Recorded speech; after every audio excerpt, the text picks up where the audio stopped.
télévision Futur Média ñi ngi leen di nuyu mbokk yi fas yéene dikk ak yéen ci édition spéciale bu leen télé bi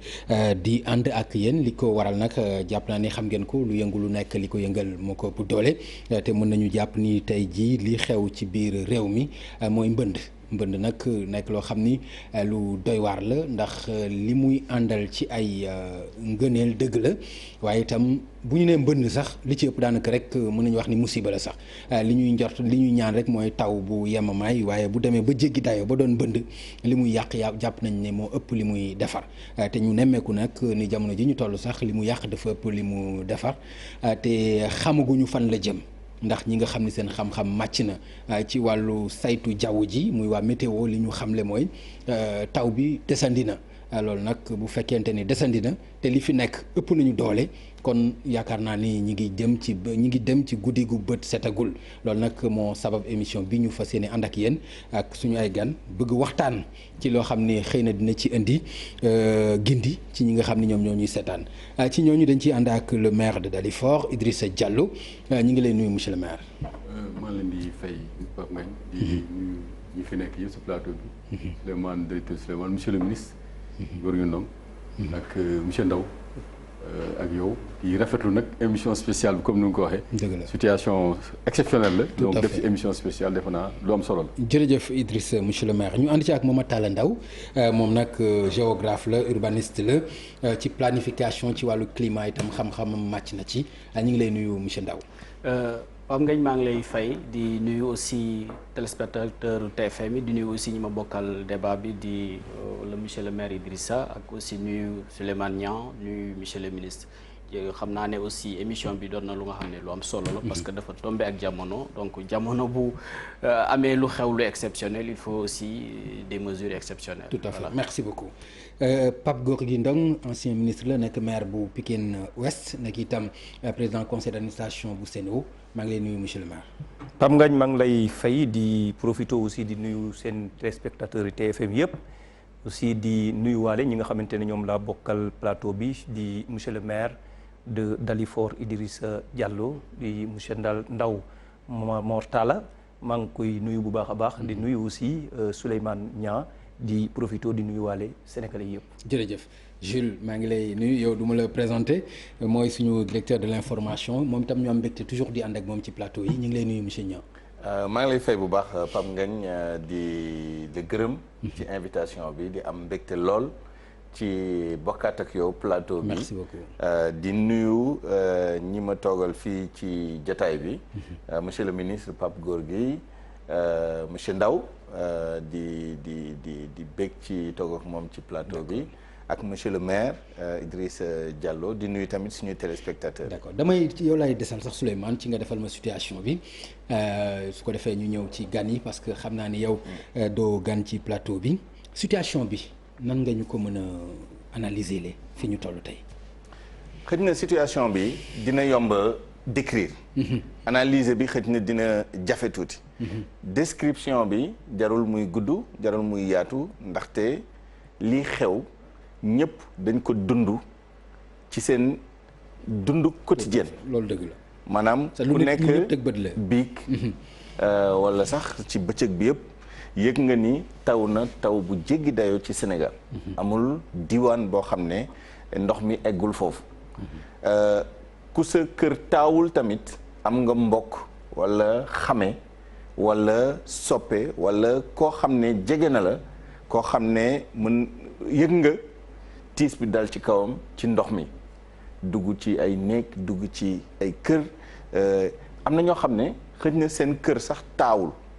waaye kenn mënul dem seen kër ndax seen tëli yi dañoo taa amoo yoon boo jaar pour dem nemmeeku leen xanaa nga jël sa téléphone woo leen am na ñoo xam ne seen kër taawul yoon bi jëm seen kër taawul waaye yoon bi dugg ci gox bi wala gox-goxaat bi wala diwaan bi pont ba yàqu na infrastructure bi nasaxaay na wala yi ni mel loolu moom mooy description tableau bi analyse bi xëy na dinañ ci gën a xuus ni ñuy xuusee ci ndox ñun ñëpp waaye liñ ci mën a wax tey mooy lan moom mooy coow li ñu ngi ko concentré ci ni 2012 amoon nañu li ni mel ak yeneen i at waaye 2012 la ñu taxaw ne lii il faut ñu indi ci saafara boo xam ne day wéy ñu indi plan décennal de lutte contre les inondations biñ ko xayma ñu ne ci fukki at yi nga xam ne plan boobu dinañ ko dérouler lu tolloog juróom-ñaari téeméer ak juróom benn fukk ak juróom ñaar wala juróom benn fukk ak juróom ñaar 767 000 milliards de francs CFA la ñu koy financer.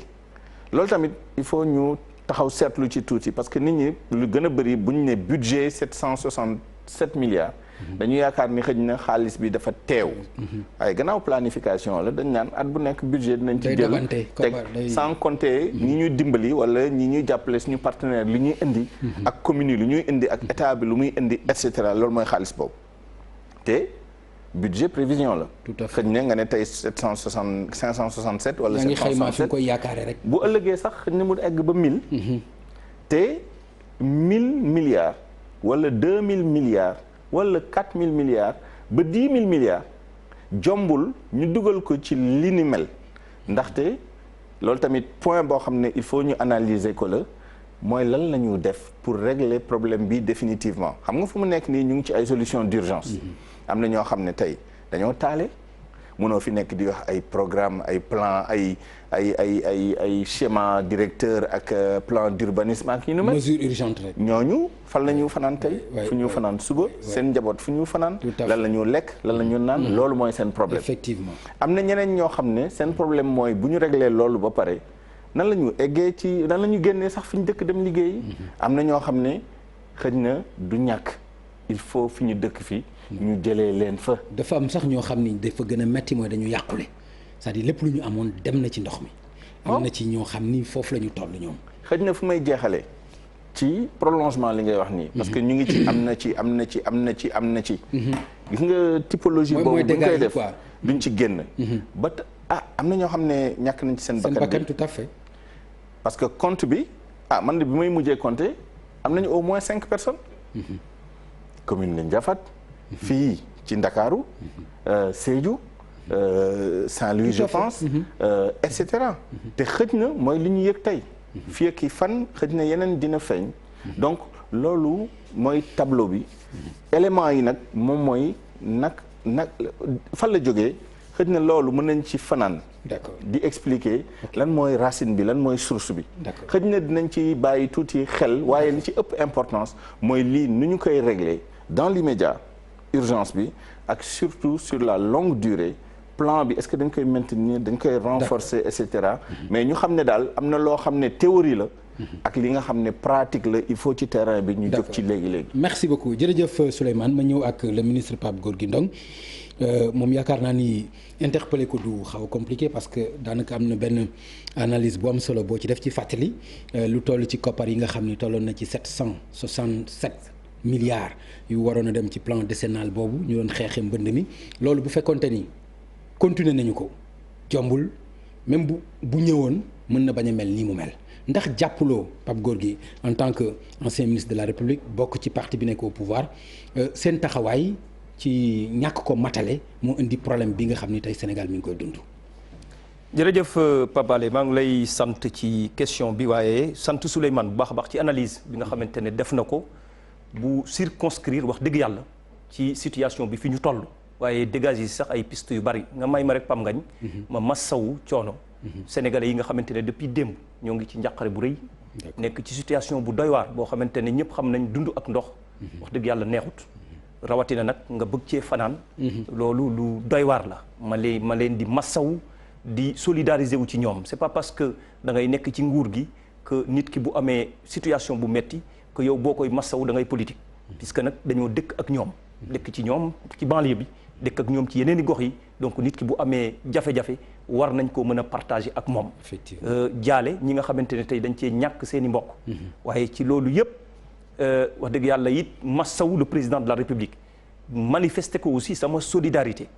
féliciter ko nag ci mesure yi nga xamante ne jël na ko immédiatement ci réactivité bi ci spontanéité bi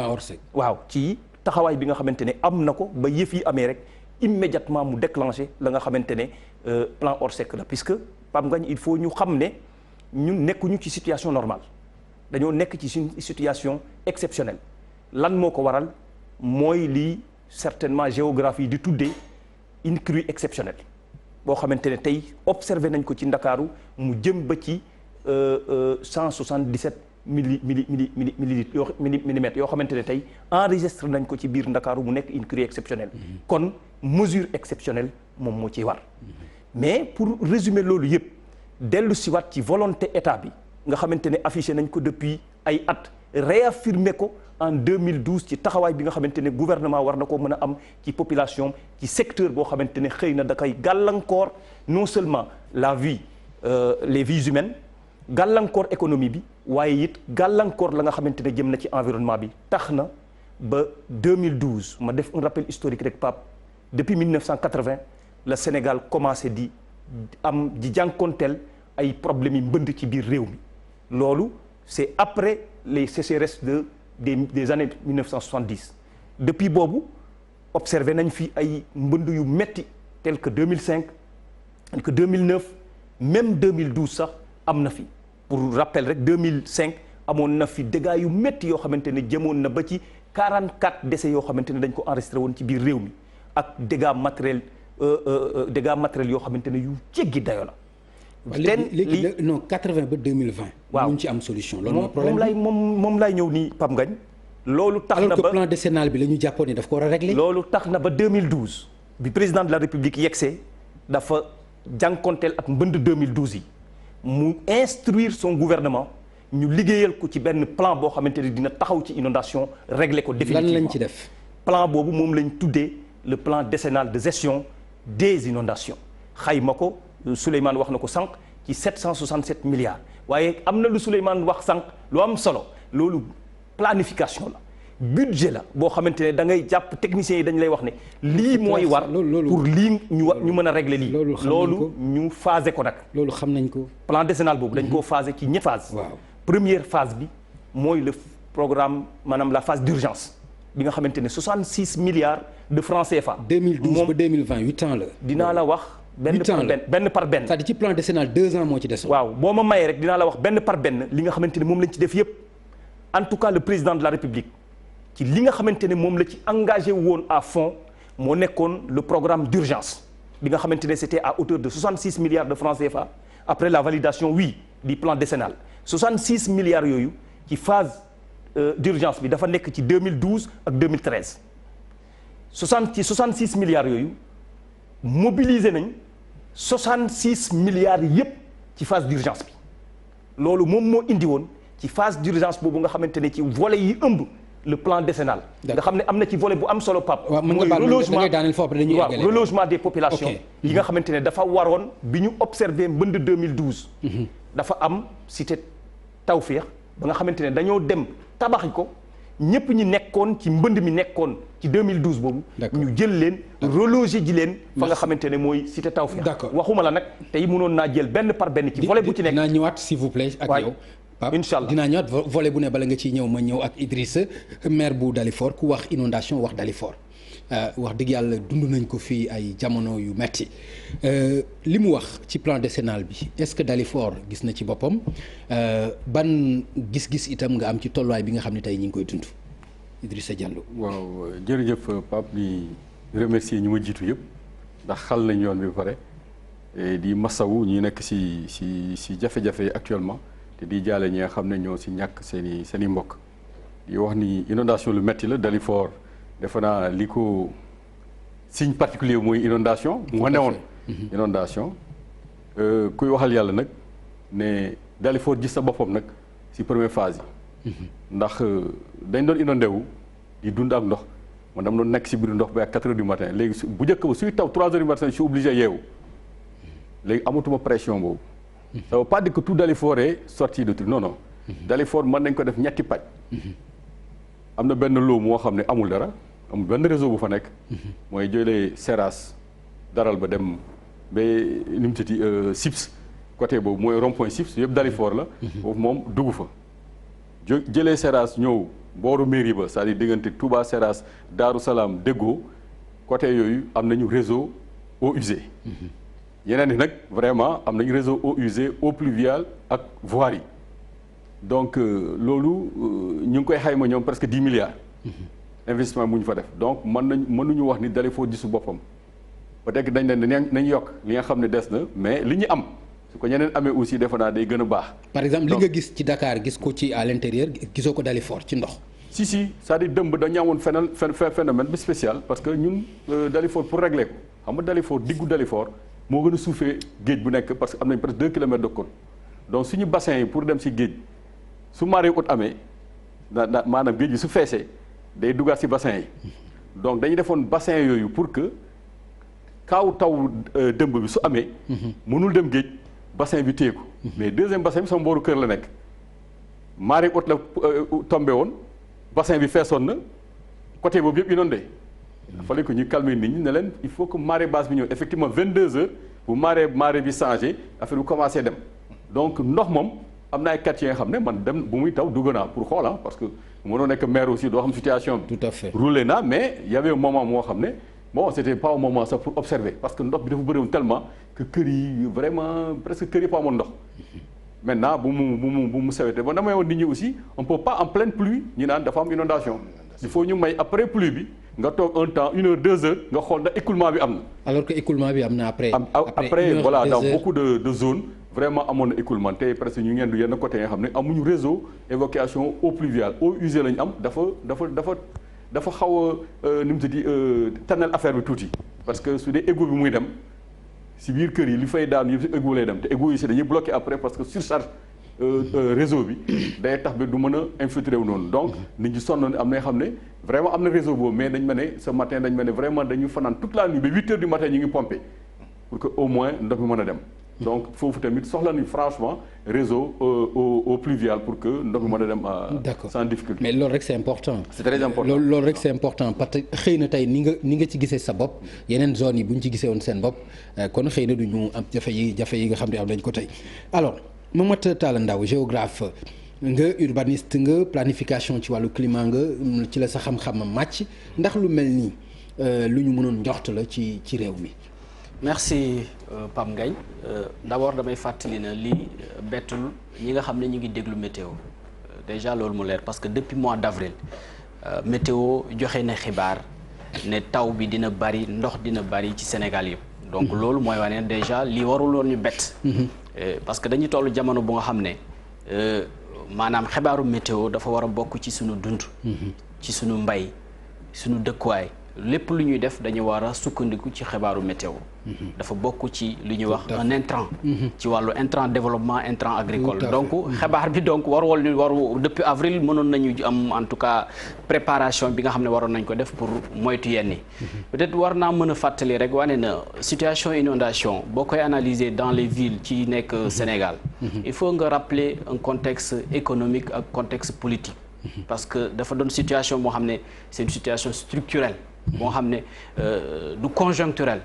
parce que mbënd day am ci dëkk day am ci ville yu nekk mais bu demee ba mbënd mi doon lu nga xam ne tout le temps la c'est ça le problème loolu moo doon problème donc tey jii ñun situation boobu la ñu nekk mbënd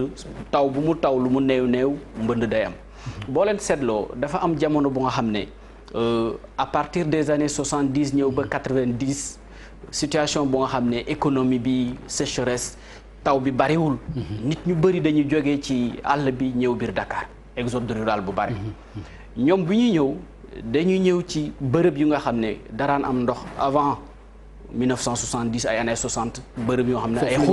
ay xur la ñoom ñu fekk nag amul ndox ñu dëkk état bi leen waroon accompagner pour def une planification un aménagement urbain maanaam xàll ay yoon ne leen fii non aedificandi la maanaam fii xur la kenn du fi dëkk amul donc nit ñi ñëw dëkk ci bërëbu ndox yooyu te olof dafay wax ne ndox du bàyyi yoonam ça c'est clair donc ndox moomu nag bu fekkente ne yow ñëw nga toog fi nga xam ne foofu la waroon jaar wanoo ko beneen yoon boobaa yow yaa créé problème donc il y a un problème bu nga xam ne c'est un problème de planification urbaine maanaam fexe ba nga xam ne danañ dëkkuwaay yi du doon kër bi kese mooy feeñ mais dafay am réseau lépp luy réseau yoon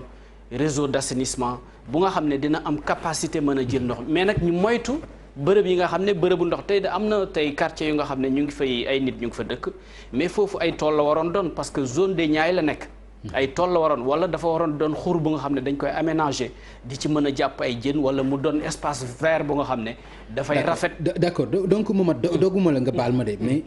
bu ma la déggee ba tey responsabilité situé nga ko. parce que situation bi certes état am na ci responsabilité mais askan bi nga xam ne ñooy ñëw di dëkk itam fi nga xam ni diwaanu ndox la am nañ ci seen responsabilité kon bu ma la déggee la responsabilité bi dafa partagé wu ndax loolu nga bëgg a wax ci lii nga xam ne ñu ngi koy. absolument pas parce que les responsabilités ci échelle yu nekk la nag am individuel. mais ak lu ci mën a am askan bi nga xam ne ñoom ñoo dëkk si itam. état am na taxawaay bu mu waroon taxaw ci ñoom. si état moo am maanaam. compétence ñëw organiser l'espace aménagement du territoire ak aménagement urbain. donc su ko deful aussi moom mooy nekk toujours responsable moom état. absolument donc état foofu moo am responsabilité maanaam. yow yaa war a fexe ba nga xam ne sa askan. fi ñu war a dëkk. nga xàll ko ba nga xam ne mu doon fu nga xam ne nit mën na fa dëkk bu fa dëkkee dana nekk ci jàmm dana féex. léegi nit ki nga xam ne nag aussi moom moo war a dëkk moom am na des responsabilités individuelles. maanaam bu ñëwee di dëkk walla di jënd kër mu xool le minimum ne fii kat est-ce que fii war naa fi dëkk est-ce que fii bu ma fi duggee lii sama xaalis dinaa fi mën a dund ak sama njaboot loolu c'est des responsabilités individuelles yoo nga xam ne. kenn ku nekk war nga ko bàyyi sa xel. merci beaucoup jërëjëf Souleymane est-ce que lii yëpp du échec gu plan décennal bi. est-ce que plan bi bu fekkonte ni jaar na yoon ni ñu ko waxee woon ñu continuer ko est-ce que kon problème yi ñuy jànkonteel dinañ ko jànkonteel ci sa xalaat. waaw ci sama xalaat xam nga man fétichisme plan. Programmation planification c'est nécessaire. lépp looy def war nga séntu am vision xool fi nga jëm. ba pare nga liggéey fexe ba xam fan ngay jaar ba egg fa donc plan dafa am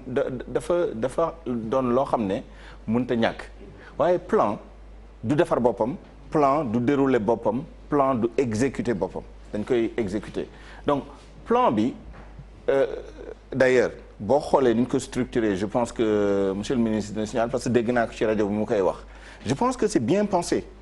c'est bien structuré comme d'habitude d'ailleurs suñu plan yëpp boo ci lire da ngay signer tout de suite exécution bi moom mooy des exécution bi mooy lan sànq ñu ngi dégg premier ministre Abdoul Mbaye ne bi ñu defee 2012-2013 moom dafa yaakaar ni dafa jàpp ni nit ñi dañoo abandonné plan bi dañ ko bàyyi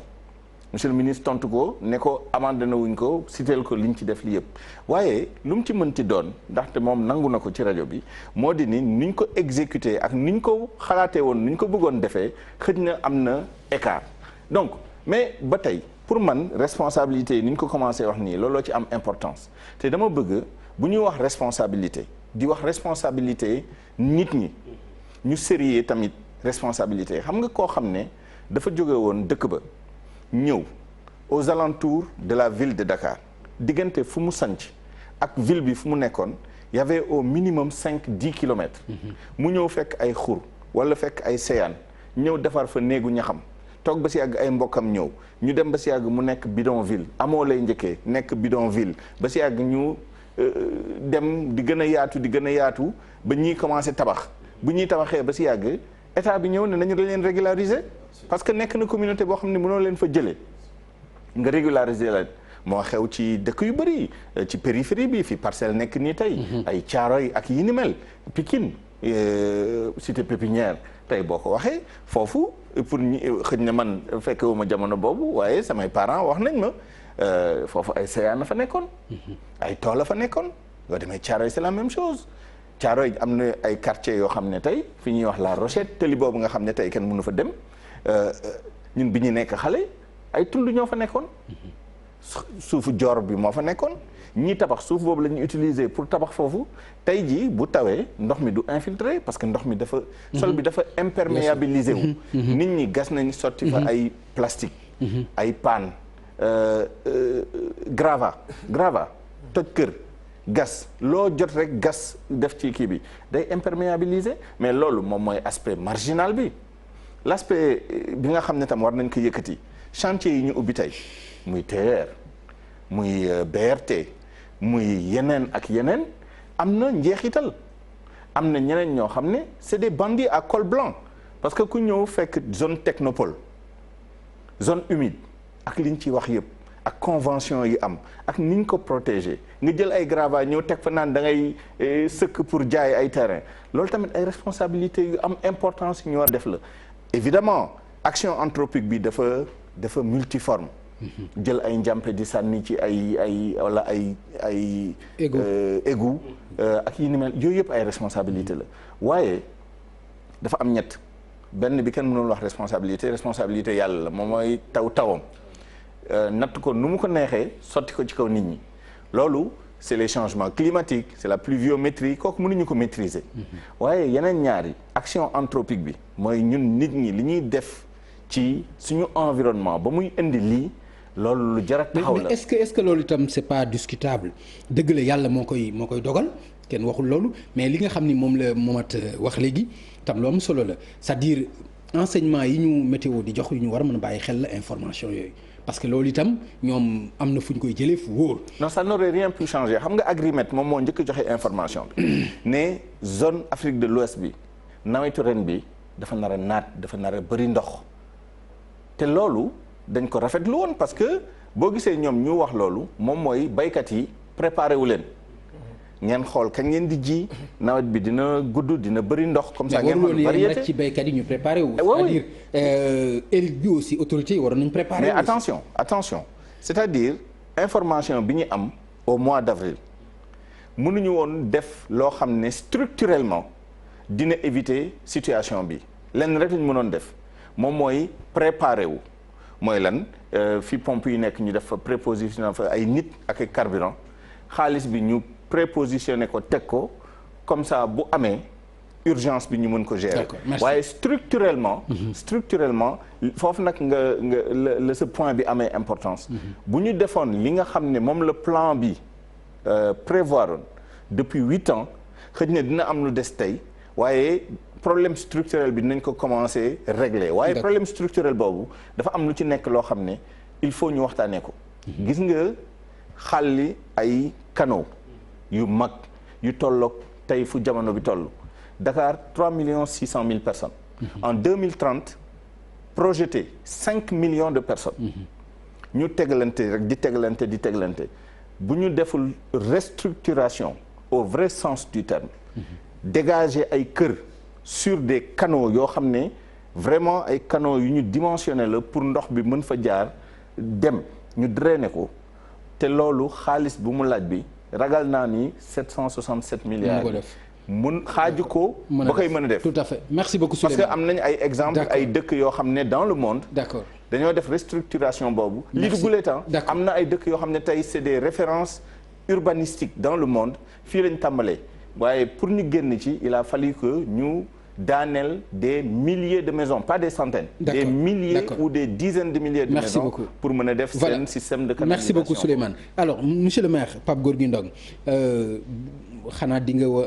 d'accord ci ay manquements ci plan bi parce que xëy na bu fekkonte ne amu ci jafe-jafe yi nii du mën a am. jërëjëf d'accord ci ay manquements du ma wax manquement moom moo ci am na ci loo xamante ne yeggaguñu foofu. xëy na ci planification bi yeggaguñu fa dinañ ko def waaye lii jot a war a wax mu gën a waxtaanee mooy lan lañ defagu puisque nag bu ñu waxee météo oui dina prévenir wax waaye météo du la wax le dem moo nekkoon le combien. le 5 dina taw dinañ am curée exceptionnelle maanaam tey am na da lay wax ndox mi dina bari. ndox mi dina bari est-ce que xam nga ne am na nawet yoo xamante ne ndox mi day gën a bari que beneen nawet te inondation du ci am xam nga lu tax ni muy répartir taw bi ni ñu koy répartir dina tax ba nawet boobu ëpp ndox fuuf. te du am inondation. d'accord li ñu war a d'accord agum ci fii ñuy wax nii. mooy dañoo nekk ci situation exceptionnelle maanaam crue exceptionnelle. looy planifier ay pays yi ñuy tuddee tey pays yu développé dëgg am nañ planification pourtant dañuy am ay orages yoo xam mënuñ ko planifier bu ñu ko planifier tey li ñu mën mooy anticiper ci évacuer population bi waaye dégâts yi bu ñëwee dafa yàq donc plan décennal bi ñu koy def c'est vrai dinañ ko planifier gouverner mooy nga prévoir mais situation exceptionnelle bu amee il faut mu am dégâts yoo xamante am na ci situation exceptionnelle bi nag pour nga def un tableau comparatif bu permettre nga ne situation bi fi nekkoon ak situation bi ñuy dund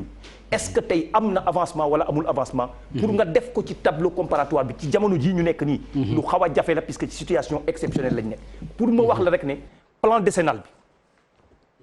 phase yi nga xamante ne moom lañ ko doon defee ci phase d'urgence bi liñ ci waroon a def yëpp def nañ ko. mu nekkoon 66 milliards de francs CFA yi ñu engagé woon le gouvernement pour mu mettre en place un dispositif d'abord ci li jëm ci urgence bi am nit ñi nekkoon ci ndox mi ñu wutal leen fu ñu leen reloger ñu reloger leen mobilisation fonds yi def nañ ko à hauteur de 95%. mu des la deuxième phase bi nga xamante ne moo nekkoon phase intermédiaire niñ ko doon defee aussi ci mobilisation ressources yi saa su nekk dinañ mobiliser la nga xamante ne moom la état bi xam ne am ci wàllum ressource pour mobiliser ko pour faire face aux ouvrages yi nga xamante ne moom moo ci nekk. mu yan ouvrage yoo xam ne itam mën nañu xam parce que loolu aussi dafay vague. xam nga ouvrage yi am na ci lenn loo xamante ne rek monsieur le maire de Dalifort génne na ko puisque pour nga xam ouvrage yi il faut nga xam acteurs yi intervenir dafa am le ministère du renouveau urbain mu am un programme boo xamante ne moom moo koy dérouler am ki nga xamante ne moom mooy APIX avec le programme irrégulier sud à travers terre bi nga xamante ne moom la ñuy def am ki nga xamante ne mooy ADM à travers le projet moom moo intervenir Dalifort moom moo intervenir Yeumbeul Nord moom moo intervenir Yeumbeul Sud ak projet bi nga xamante ne au niveau du ministère du renouveau urbain moom mooy vivre avec l'eau moom moo intervenir Wakhinane Nimzatt intervenir Diamaguène Sicap Mbao am na aussi beneen acteur bu majeur mooy ONAS bi nga xamante ne moom lépp lu jëm ci assainissement ci eau pluviale ak eau usée fii nga xamante ne moom moo jëm ci biir réew mi boobu it am na intervention bu mu def ci 10 villes programme bu mu tënk ci 10 villes du Sénégal di ko def ci territoire national bi yëpp. kon acteurs yooyu ku ci nekk tey li jëm ci zone de captage li jëm ci Parcelles Assainies li jëm ci Grand Yoff jëm ci Guinaw Rail Sud Guinaw Rail Nord Diamaguène Sicap Mbao Tivaouane Diacksao jëm ba Yeumbeul Nord Kër Massar génn Ndakaaru dem ba Touba dem ba fa nga xamante ne mooy Bambey lii di Kaolack di Kaffrine c'est un programme énorme qui a été investi au niveau de tout le territoire national dans le plan décennal de gestion des inondations loolu tey mënoon naa la wax phase bu ci nekk ñaata lañ ci utiliser mais li nga xamante ne tey war nañ koo mën a relever waat bu baax a baax nekkul rek plan décennal bi ëmbul rek ay ouvrages puisque 4 volets la am 4 volets yoo xamante ne moom mooy le plan décennal de gestion des inondations benn bi nga xamante ne moom moo ci jiitu mooy d'abord ñu améliorer ñun suñu connaissance ci zone inondable yi mooy géographie li ngeen di wax les zones non édificantes d'accord donc ñun ci wàllum xarala yu bees yi d'une manière numérique war nañ dem ba mun a identifier fépp foo xamante ne tey zone inondable la dans le plan dans ci li nga xamante ne mooy plan national de rénovation urbaine bi jëm ci schéma directeur bi nga xamante ne war nañ koo mën a def ba ci plan d'urbanisme directeur ba la nga xamante ne mooy plan d'urbanisme directeur de détail ñu mun a intégrer suñu connaissance yi zone yi ci biir planification boobu président de la république inondation tàmbaliwul tey mais tey moom président moom moo santaane pour la première fois ñu élaborer li nga xamante ne mooy le plan national de national de rénovation urbaine kon kooku ci planification bi ñoo ngi ko commencé intégrer li nga xamante ne moom la ñu war a fagandiku pour lépp lu ñu war a def pour demain nouvelle ville yi ñu war a dem créer ji dafa am lu ko war a accompagner. d'accord les pôles urbains. muy Diamniadio di pôle urbain de Lac Rose di pôle urbain de Déni Biram Ndao di Daga Kholpa on fait l'objet aujourd'hui d'une planification bu rëy boo xamante ne dañ koo def ba adopté ko en conseil des ministres dinaa ñëwaat ci loolu dinaa ci ñëwaat dañuy am benn élément rek bu ñuy xool boo xam ni Kër Mbaye Fall la ñu ko jëlee ñoom nag askan wi ci jafe-jafe yi nga xam ni moom la ñuy jànkoonteel moo tax ñuy sàkku ñu gaawee leen ci vraiment ci jàppale leen ci suñu naataango bi nga xam ni moo fa nekk ci Vox Pop moom moo ñu indil élément bi ñu seetaan ko ak Pape Samba. dafa xooju moom ba nga xamante ne góob sax mën nañ ko utiliser waat heureusement yeneen yi moom jot nañ leen yéegal avant muy taw bi di déborder. démb mujj ñu fee fanaan maire bi nga xamante ne moo fi nekk ak sama sœur bi dañoo dem fanaan di fay sama benn doomu kër mag ñun moom kër gi ñu dendal fa lañ fanaan démb ak xale yi kenn mënu fi dëkk moom wax dëgg yàlla moom instant bi nii moom. xale yi moom laa la suñu kër dëkkandoo fee lañ dem ak ñoom ak sama doom bu ndaw bi ay muul ak ay bagage mooy yëre yi nekkoon ci armoire pour bañ ndox mi laal ko nga xamante ni comme faute bi day métti yooyu comme daaw li ñu daloon suñu yëre yëpp a yàqu yu ci bari dañ ko sànni moo tax bi paa ñu teel jël yére aj ko ci kaw lal bi jël ay mool yéegal ko ba ci kaw lal bi ndox mi xanaa fee si kii ba lay jógee côté autoroute à péage bi fa la ndox mi di jógee ak ndoxu Tëngéej yëpp nañ fii lay vers sama koñ bi ndox dafa nekk koñ boobu dafa descendre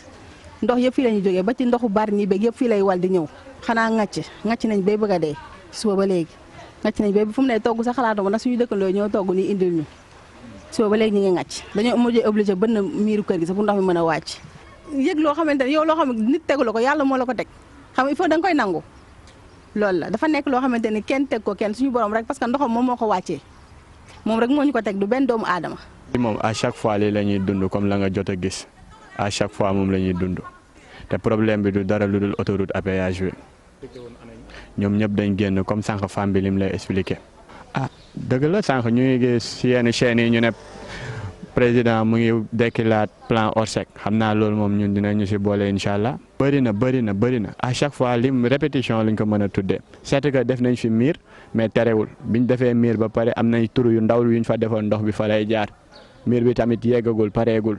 à chaque fois autoroute bi moom mooy tax ñun ñuy jël ndox à chaque fois. fekk des fois da ngay nekk ndaw nekk si koñ ngeen di yëngu boo yëngoo ñu ne xale kat lañ def du noonu. parce que seet ba ñuy njëkk a lakk autoroute bi bañ koy njëkk a taal teel nañ woote wax ne liñ def du yoon mais nangu nañ mais léegi lenn rek lañ mën métit lu ko te métit lu bi tam mu ngi bëgg commencé ëpp parce que métti na torop kenn nelawul certes que même sa kër bu jëlul ñu jël sax dañuy métit le kon doo mën a nelaw na faaw nga jàppale leen Sénégal mënatoo sàkku ndimbal parce que seen xel léegi fa mu toll rek nga leen di bàyyi ñu def parce que dañ koy gis ci télé gis ko fépp donc ça ne veut pas dire que lii la ñuy xaar ñoom la ñu war a def ñoom xam nañ ko bu baax a baax. donc comme ni ngeen ko gisee nii dafa ñëw feesal terrain bi nga xam ne déjà mu fa la ñu fubalee ak benn partie tali bi nga xam ne fa la oto bi di jaar dem tool jaar même en même temps rue 10 donc mu feesal ko complètement en même temps mu commencé dugg nag ci biir koñ yi pour dugg ci biir kër yi. donc de l'autre côté fi nga gis garab yi ne sa gannaaw sama gannaaw donc ay anciens armères yoo xam ne yu yàgg la mais teewul ay armères ba léegi denc nañ fa ay suñuy maam donc ndox mi ngi commencé di ko envahir donc su fekkoon ne lu mu xaw a jóg tuuti donc jël na lépp mais instant bi en tout cas ndox maa ngi foofu. am na ay kër yoo xam ne dugg na ci déjà mooy kër yi nga xam ne dañoo tiim tali bi te xaw a suufe trop ndox mi dugg na ci déjà mi ngi continuer sax di jaar si bi gannaaw kër yi dem fi nga xam ne mooy foyer des jeunes bi nga xam ne même si c'est dafa nekk en état de délabrement ndox mi dugg na foofu suñu problème sax mooy bu ñu ko continuer seetaan noonu su tawaatee tey ci guddi gi wala suba partie bi nga gis yëpp sama kanam boo xefee dootuñ fi dëkk day dem. jeunes yi biñ ñu waxtaan dañ ne nañ def déjà benn action par rapport ak ndox mi déjà bu ñu si état fekkee wala keneen beneen personne de bonne volonté ñu jël en tout cas tey ut nañ benn machine mu def benn tranchée ba ci canal bi pour mën a permettre ndox mi dem. daanaka mu nekk waa Kër Mbaye Fall li ñuy wax moom la quartier yu bëri ci Dakar ak dëkk yu bëri ci biir réew mi moom la ñuy wax moom mooy seen naqar loolu nag mooy li nga xam ni tey moom moo sabab édition spéciale bi waaye le maire Idrissa Diallo am na loo xam ni kenn ci intervenant yi wax na ko mu aju ci wàllu autoroute bi am na sax ñoo xam ni laalaale nañ ci TER bi ndax ci réalisation dëgg la TER bi am na doole xaalis bu bari dem na ci waaye itam bari na ay jafe-jafe yoo xam ne jur na ko ci banlieue bi ba ñu bari sax jàpp ni li yokk mbënd mi foofu loolu ci la jóge ndax yow mën nga gis lu mel noonu. waaw loolu moom mën naa ko déggal muy si autoroute à péage bi parce que autoroute bi bu ñu koy tabax aussi Dalifort lañ commencé. waaye Aminata Niane moo fa ne woon xam naa dañu doon xëccoo chaque fois parce que moo inondation Dalifort ndax ouvrage d'équilibre yu nekkoon si route nationale bi. mooy tuyau yu jógee côté Dalifort dem fee dañu dindoon lépp donc amatuloon équilibre moo xam ne moom la ñuy joué ndox muy jógee fee dem côté Technopole. donc boobu sonal ñu. TER bi tamit bu ñëwee c'est la même chose quartier yi mooy côté Seras mais d'abord seen travaux yi dañuy yàq tali ñu fa fekkoon yëpp ndax Dalifort dañu fa am dépôt fa la ñuy indi seen numsati yi latérite yi ay kii yooyu poids sooy jël loolu di koy dugal si zone moo xam ne zone inondable la dafa humide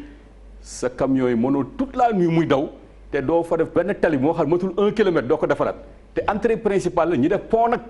buy jógee buy faciliter sa circulation pour tout le monde si kaw Seras bi muy jël tali boobu kenn mënu fa circuler tey. tout est nu mu défoncé par terre par APIX mais faaletuñ ko ñoom pare nañu côté boobu bay nañ ko noonu duñ ñu xool ñun bind nañu. nee dañuy huissier wax mais duñ la faale man sama poto lampe yëpp yàq nañ ko duñ la faale yàq tali yi fa fekkoon. toj ko pour defar seen terre soo wax ñu ne c'est le projet du chef de l'État mais c'est pas bon kooku on n'est pas dans un pays da nga ñëw fekk ay projet liggéey ci inondation incendie boobu ñu doon wax naan woy c'est pas vrai tout mais pétrole moo lakkoon duggoon dans les installations du projet nga bëgg a defar terre nga yàq li nga xam ne moo ñu sauver des inondations moo ñu terre bi ba léegi doxul mais bii moom au moins mu ñu permettre ñu dund. donc travaux yooyu aussi il faut que ñu koy planifier ñuy xool lan lañ fi fekk bu ñu xool rek le président a besoin de ce projet que population ñu traversé toppatoo ñu leen mais normalement un bon projet balaa nga koy def da ngay xool fii impact environnemental bi lan la su ma defee lii lan la gàllankoor lay indi nga préparer gàllankoor parce que y a des gens qui habitent là-bas déjà nga jéem a ki mu tudd saafara yooyu d'abord balaa ngay def see mais muy BRT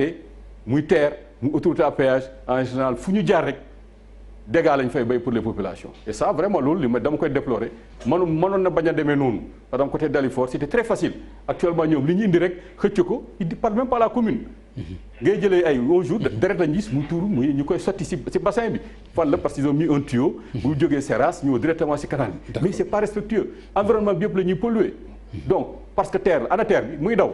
non kenn xamul kañ lay daw sax. waaw ba pare ngay nga sonal nit ñi ak seen nga fekk leen si seen tranquillité indi poussière on vivait pas ma ne oto da nga koy gaaree si sama buntu kër dugg añ il faut ñu raxas ko vitre bi sax doo gis faalewuñu nit ñi te duñ ko arrosé sax man dama leen di interpeller dama fay dem soo leen interpeller le même jour ñu arrosé le lendemain ñu arrosé bay chaque jour il faut nga ne leen arrosé leen j'ai obligé ne damay arrêter chantier yi c'est pas bien il faut que APIX dégluñu bu baax a baax. nous sommes tous des Sénégalais xaalis Sénégal la ñu yore mënuñu yore xaalis d'investissement ñuy toroxal nit ñi ci investissement yooyu te yooyu yëpp APIX la soo seetee projet yooyu yëpp APIX moo ko yore te seen directeur général injoignable c'est le seul DG que j'ai jamais eu au téléphone j'ai les ministres au téléphone et tout mais moom ban façon sénégalais la président daf ko def pour mu toroxal nit ñi wala pour mu liggéeyal nit ñi en tout cas Dalifort n'est pas content de lui il a tout détruit Dalifort sax moo tane yeneen communes yi ma gis yi traversé ñoom ginnaaw raay sud et tout ça li ñu fa def c'est pas bien c'est pas respectueux des populations. D'accord merci beaucoup monsieur le maire Idrissa dinañ ci dellu siwaat waaye dañuy dem ci téléphone bi nga baal ma monsieur Ndao dinaa dellu siwaat ci yow parce que itam ci mbënd mi am na ci localité boo xam ne mooy Sokone ku ne xam na ni fa nga xam ni fa la xalif bi dëkk sax jafe-jafe la am yoo xam ni ba kër ga kenn mënatu fa nekk loolu nag ci la ñuy déglu ki nga xam ni moom mooy maire bu Sokone bu fekkente ni jàppandi na Moustapha Guèye la ñu koy wax alias Petit ak. ñu bu fekkente ni baax na Pape allô. allô. oui allô monsieur le maire. oui bonsoir. oui bonsoir monsieur le maire. ñi ngi yaa ngi ci édition spéciale bi nga xam dañ ko jagleel wàllu inondation yi muy mbënd yi nee ñu nag Sokone mooy fi nga xam ni li fa wàcc ci taw bari na lool am na sax ñu naan li fa daan wàcc ci nawet ba mu jeex moo fa wàcc ci benn bis xëy na loolu am na wala amul di nga ñu ci mën a gindi ak li nga xam ni moo fa xew foofa ci kër xalif bi lan nga ñu ci mën a wax ak lan ngay xaar ci état bi ñu jàppale leen ci. waaw kay jërëjëf maa ngi nuyu téléspectateurs yëpp. waaw ñun Sokone démb ba ci ngoon amoon nañ 205 millimètres donc biñ ko xaymaa ñu ne ci Sénégal yëpp ñun ñoo gën a tooy fi la ndox mi gën a bare. bi ñu fanaanee ci guddi gi yeewu boori 8h moins 10 ñu xoolaat pluviomètre bi mu yóbbu ñu 236 millimètres donc démb yëpp vraiment ci ngoon à partir de 5h man dugg naa ci dëkk bi. di xuus ci taw bi man ak commandant de brigade bi pour ñu xool évaluer dégâts yi déjà ci lañ dem ci kër xalif bi fekk moom tam këram yëpp inondé ak li ko wër yëpp mais nag sant yàlla parce que solidarité population yi tax na ba ñu dem ci kër xalif bi ci guddi gi bi taw bi xewee noppi tuuti nettoyé waat ko donc ba nga xam ne tey ci suba xalif bi moom delluwaat na ci fi xam mais li ko wër këram yëpp ak ay yeneen surtout Alaaji Amar Dem seen kër yi dafa inondé mais ñu ngi ci koy pomper ak sapeur pompier tey bi ma defee évaluation bi en cours de journée man ak sapeur pompier ak encore le commandant de gendarmerie on a retrouvé vers 15 heures daal amoon na environ 13 kër yoo xam ne dañu daanu. donc dañu daanu ñi fa nekkoon ñëpp daanaka kon ay ñoo xam ne ñi seen néeg dafa daanu. donc yenn kër yi dafa xar néegi dañu xar heureusement kenn gaañuwu ci donc bi ma demee également ba 18h identifié waat nañ yeneen 5 bâtiments yoo xam ni dañu daanu. donc muy 13 plus 5 kon mu nekk 18 fukk ak juróom-ñett. waaw fi mu nekk nii daal ba tey nii si guddi gi nii ba léegi rek ñu ngi ma doon signalé am nañu ay 18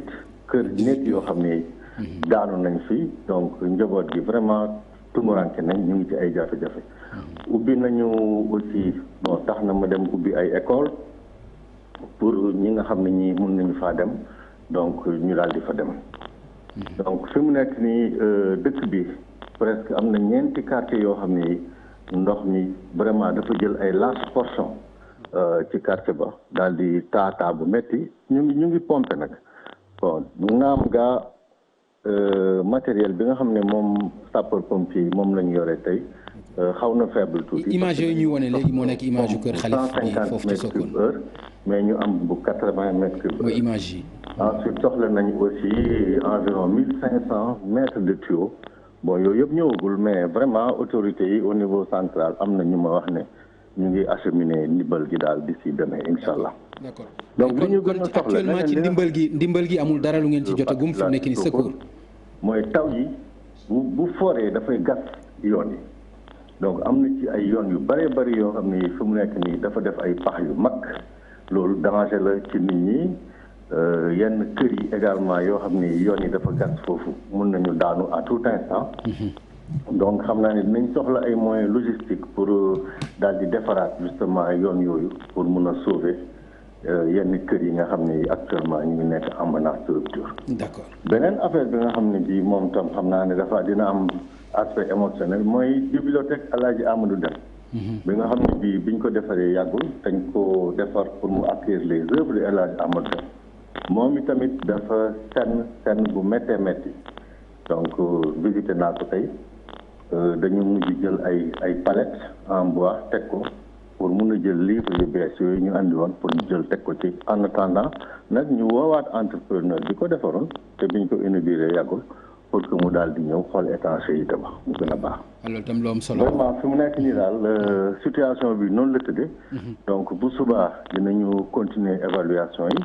donc en partenariat avec les différents services techniques yi fi nekk. sapeurs-pompiers, gendarmerie, préfet, donc la solidarité également des populations donc ñu ngi ci am nañ jafe-jafe donc soxla nañu bien sûr matériel logistique de pompage bu gën a am doole soxla nañu également ay engins pour daal di defaraat ci yoon yi am nañu benn digue route boo xam ne bii dafay relier ñaari quartier Sokone dig bu am importance la ak population yu bari léegi boobu aussi dafa commencé dog xam naa ne réhabilité ko it dina mun a permettre population yi am un peu plus accès. D'accord. au service. merci beaucoup monsieur le maire ñi ngi jërëjëf monsieur le maire Moustapha Guèye ñu gën ko xam ci Petit Guèye ñu gërëm ko bu baax dégg ngeen li nga xam ni wax na ko ci jafe-jafe yi nga xam ni Sokone ñi ngi koy jànkonteel ak li nga xam ni moom la ñu soxla. ngir ndimbal mën leen gaawee ba ñu mën a génn ci jafe-jafe yooyu nga xam ni ñu ngi koy dund ci wàllu ndox li fa am ci bibliothèque bi itam wax na ko ku wax bibliothèque nag xam nga ni àndul ak ndox waaye itam am na lu mu wax lu am solo mooy entrepreneur bi nga xam ni moo ko defar te du ci loolu rek la ñuy wax war a interpeller ñi nga xam ne ñooy entrepreneur yi ndax bari na fi ay projet yoo xam ni dañu koy defar jafe-jafe yi di ci am ci ay durée yoo xam ni du ci noonu lañ la waroon demee loolu itam responsabilité war nañ ko mën a situer ci lu bëri. donc monsieur Ndao li nga xam ni le maire Idrissa wax na ko ci jafe-jafe yi nga xam ni aussi APIX dañ leen koy causé te lépp nekk loo xam ne lu ñuy def la ndax loolu itam ci ban gis-gis nga am ci loolu. waaw gis-gis moo ci am mooy. ak ban taxawaay la APIX war a taxaw yan planification lañ war a def. damay wax ne loolu pour peut-être gis-gis bi ma ci am mooy xam nga defar terre wala defar tali. warul tax nit ñi nekk ci jàmm seen dëkkuwaay maanaam ñoŋ ñu continuer parce que terre bi en général day am étude d'impact environnemental et social mu ànd ak plan de gestion environnementale sociale te plan boobu moom moo lay wax naka ngay def ba nit ñi jeexital yi am ci ñoom ci liggéey bi ngay def nga suufal ko ba vraiment nit ñi mën a am jàmm duñ ci am problème santé tey jii mu ngi wax affaire arrosage te seen plan de gestion environnementale daf leen di exiger ñuy arroser yoon bi ba nga xam ne poussière du jóg maanaam liggéeyu terre warul parce que moom poussière bi ci oto yi la wax mais ci nit ñi la gën a bon. ci nit ñi la gën a bon. si moom exemple bi mu joxe exemple oto la. dañ koy gis rapidement si vers oto en 30 minutes il faut nga raxas oto. ça veut dire que nit ñi li ñuy. voilà d'accord léegi allez-y monsieur. donc loolu warul doonul yoon parce que liggéeyu TER warul gàllankoor dem beeg dikk bi warul am impact ci nit ñi seen wér-gu-yaram seen dox ak dem dikk ak dem yooyu yëpp dafa doon lu nga xam ne boo ko gisee liñ ci mën a wax rek mooy dafay fekk ne plan de gestion environnementale bi nga xam ne moom la ñu waroon tënku dañ ko respecté wul te loolu du yoon. donc je pense que il faudrait que ñuy bàyyi xel aspect yu mel noonu nga xam ne liggéey TER wala liggéey yoon dafa war a ànd ak ay infrastructures yu nga xam ne dafa war a ànd ak doxalin yu nga xam ne dafay tax ba nga xam ne maanaam dëkkuwaay bi waroo ko gàllankoor dem beeg dikk bi waroo ko gàllankoor donc yooyu c'est des aspects yu nga xam ne je pense que il faudrait que ñu bàyyi ci xel gën ci soññaat ñi nga xam ne ñoom ñooy waa nga xam ne dañu am lu ñu séq ak askan wi war ko respecter ci seen plan de gestion je pense que loolu lay conseiller maire bi pour mu en tout cas dikki ci ak ñoom pour que loolu bu mu mën a continuer peut-être li may mën a expliquer parce que monsieur le maire monsieur le ministre donc mu ngi doon wax question situation exceptionnelle ci wàllu taw bi boo xoolee situation normale la ñu nekk parce que Sénégal dafa nekkoon ci situation de déficit pluviométrique maanaam ndox manqué. léegi nag dañu ñëw ci période bu normal loolu moom borom xam-xam yëpp loolu la ñuy wax te ñi borom xam-xam yi li ñuy wax sax mooy situation taw bi maanaam mbënd mi nga xam ne mu ngi am Dakar c'est pas parce que ndox mi bari bu jéggi dayoo mais dafa fekk ne aménagement bi ñu def wala planification bi ñu war a def moom la ñu deful infrastructure de drainage yi ñu war a def moom la ñu deful fi ñu war a dëkkuñu fa dañoo dem dëkk fi nga xam ne ndox foofu la war a nekk donc situation yi par exemple damay jël kaaw Kaffrine da ngay gis ne chaque année dañ koy citer mooy nekk tête de l'eau ci wàllu problème ndox mais en réalité Kaffrine dafa am quartier yu nga xam ne dañu nekk ci cuvette dañu nekk ci mën a bu ma koy tënk ci wolof naan dafa am ñoo xam ne ci xur la ñu nekk quartier bu mel ni Ndiobène Diamaguène centre quartier bu mel ni Kaffrine 2 maanaam ñooñu dañu nekk ci xur yow nga nekk ndox da leen fekk bu la fa ndox fekkee nag yow te fekk defaluñ la infrastructure yu nga xam ne day jël xàll ndox mi yóbbu ko da ngay am problème donc situation yooyu dafa doon situation yi nga xam ne c'est structuré dafa complexe maanaam ay milliards ñoo koy defar parce que nit ñi xas nañ ba dëkk mais am na zone yu nga xam ne moom par exemple fii ci Dakar am na quartier yu nga xam ne la question dañ ci nekk ci question ay maanaam absorption li tubaab di wax absorption dañuy ñëw mbir mi ne na këtt na jonn ñu réagir te loolu moom moo nar a continuer parce que quartier yooyu mënul nekk foofu il faut que am na ñu nga xam ne ñu ngi nekk ci biir Dakar par exemple boo demee ci banlieue bi am na quartier yoo xam ne Rufisque foofu du quartier du dëkkuwaay nit waru fa dëkk donc il y va même de la santé des individus nit ñi fa dëkk parce que nga ñëw dëkk amul assainissement amoo foo dem ndox yu salte yi en tout cas condition de vie yooyu dafa doon condition yoo xam ne dëkk canal bi man gis naa canal yi nga par exemple am na ay canal ouvert surtout am na bassin de rétention yoo xam ne dañ ko def gis nga bassin de rétention yi ñu defar mënoon na doon espace bu nga xam ne da ngay ñëw sax teg fa sa chaise toog di xool parce que ndox mi dañ koy aménager ba nga xam ne dafay set dafay baax mais ñun boo xoolee canal yu bëri yu ñuy def dafay doon canal yoo xam ne finalement nit ñi dañuy ñëw di sotti mbalit mu doon espace bu nga xam ne dafay amay ñax ay rab di fa dëkk donc situation yooyu dafay mel ni ñun daal mënuñu dëkk ak ndox te alors que suñu ville dañuy war a dëkk ak ndox. merci beaucoup jërëjëf Souleymane junj nañ léegi ci jafe-jafe yi nga xam ni ndox yi da koy indi wax nañu ci yenn réalisation yi junj nañu TER bi junj nañu itam li nga xam ni moom mooy autoroute à péage bi te ñi nga xam ni ñoom ñoo fa dëkkee yàgg nañ ko wax lu jiitu nawet bi nawet bi ñëw mu gën a compliqué ndax loolu itam responsabilité amul fu ñu ko mën a féetale. non responsabilité mooy li ñu ciy wax rek dafa bëri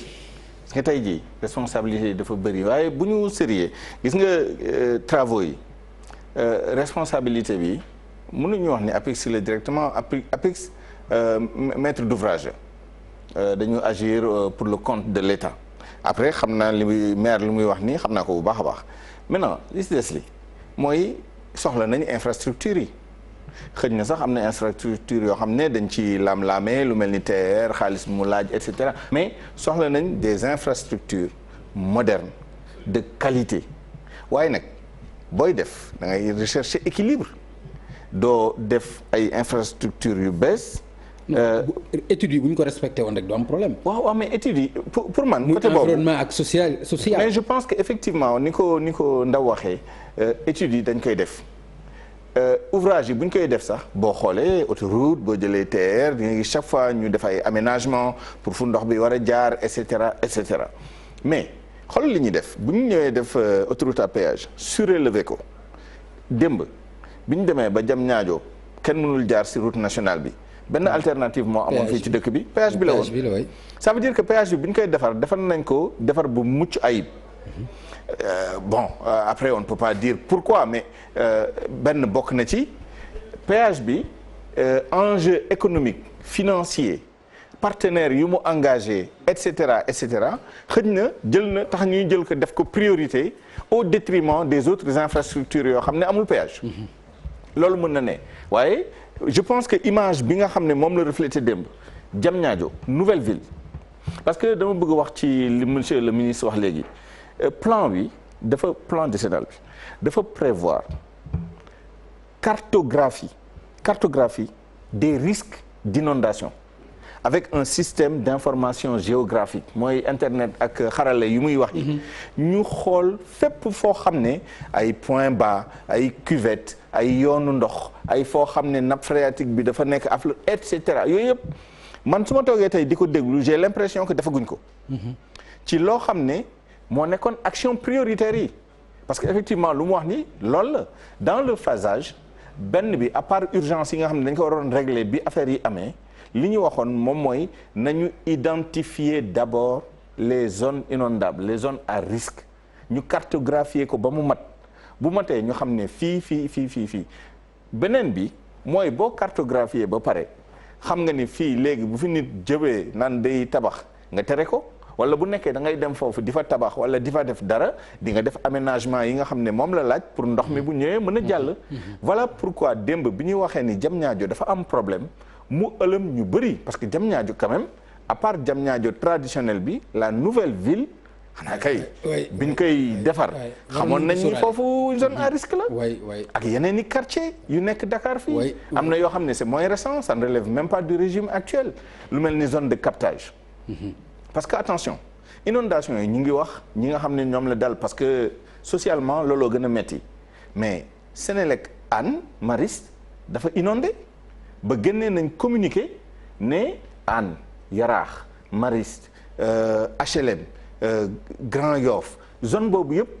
du ñu am courant dañu am problème courant et je trouve ça extraordinaire que lu mel nii ay centre de santé ay poste de santé ay poste haute tension électricité cité Bellevue tout le monde sait ce que c'est hein entre autoroute bi ak zone de captage bi ñëpp xam nañ problème bi fu mu jógee ba tey jii poste boobu ñëpp xam nañ ni moo taxaloo ak cité Bellevue ñëpp xam nañ li fa xewoon dans les justement en 2012 et avant et 2005 pardon bi ndox mi jéggee ñëw daaneel mur bi dugg ci biir quartier bi donc ce que je veux dire moom mooy il faut aussi ñu réfléchir entre li plan bi wax nañ ko def ak li ñuy def réellement mooy benn deuxièmement responsabilité yi bu ñu koy situer ñu sérieux bu baax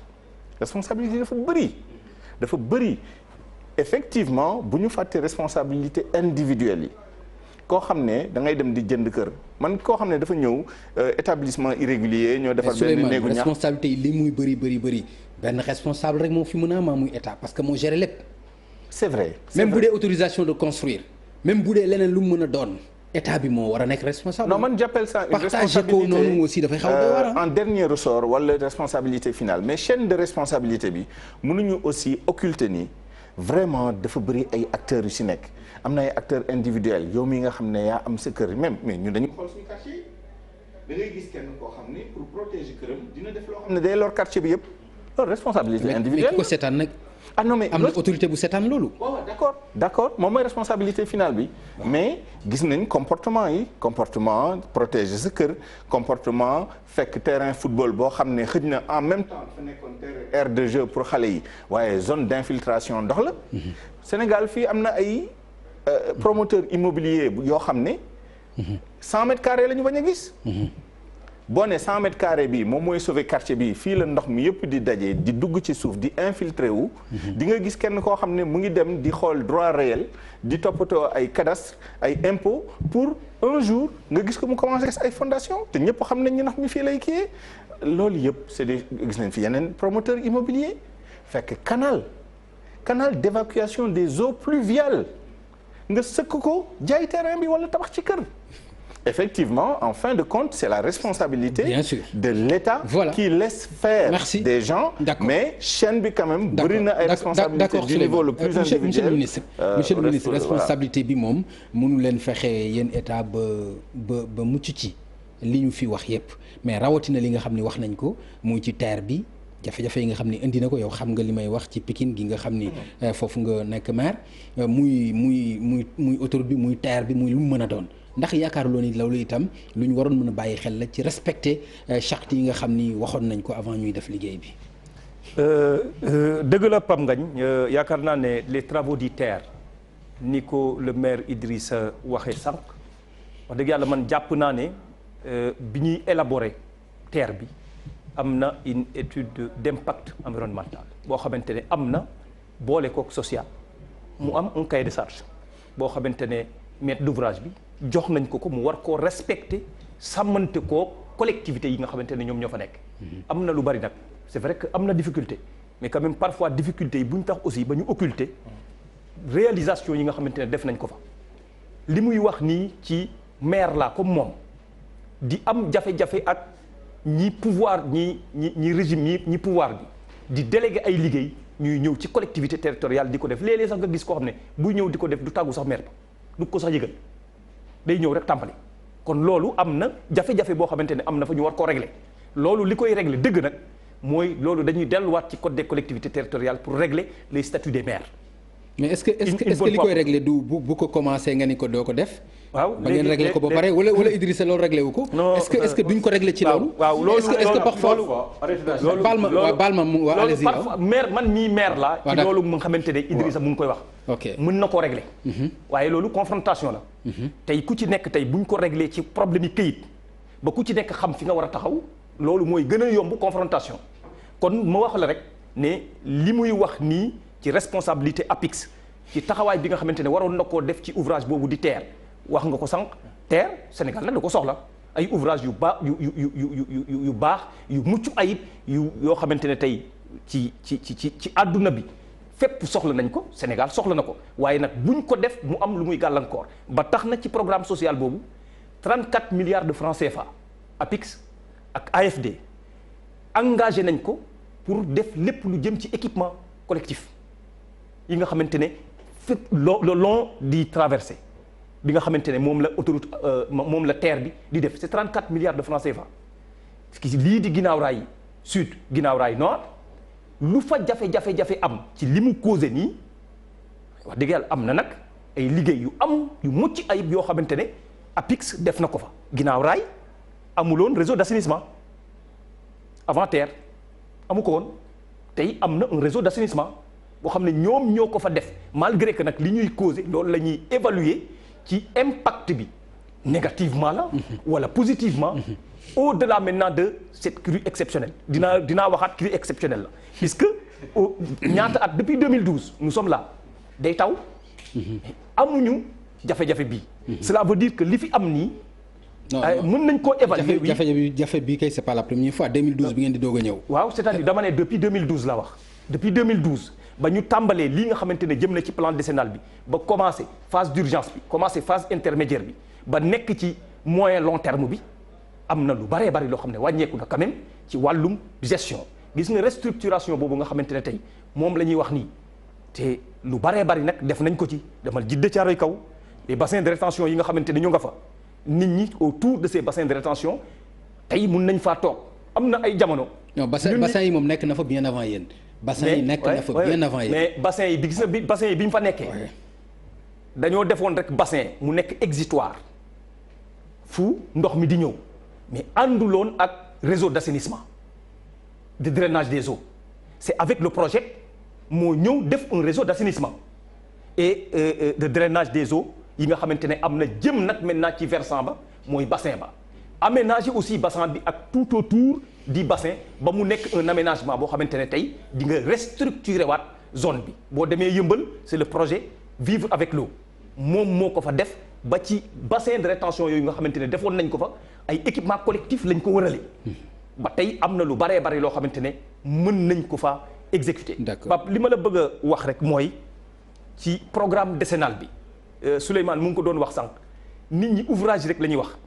te du ouvrage yi ma firndeel la ne aussi li ngay wax ci cartographie bi oui programme bi dafa nekk en cours mu ngi tudd PGIS programme de gestion intégrée des inondations au Sénégal avec AFD lañ collaborer le Sénégal collaborer pour def la cartographie de l'ensemble du territoire national ci lépp loo xamante ne système d'information la buy prévenir puisque yëf yi nag il faut nga delloowaat ko léeg-léeg ci ginnaaw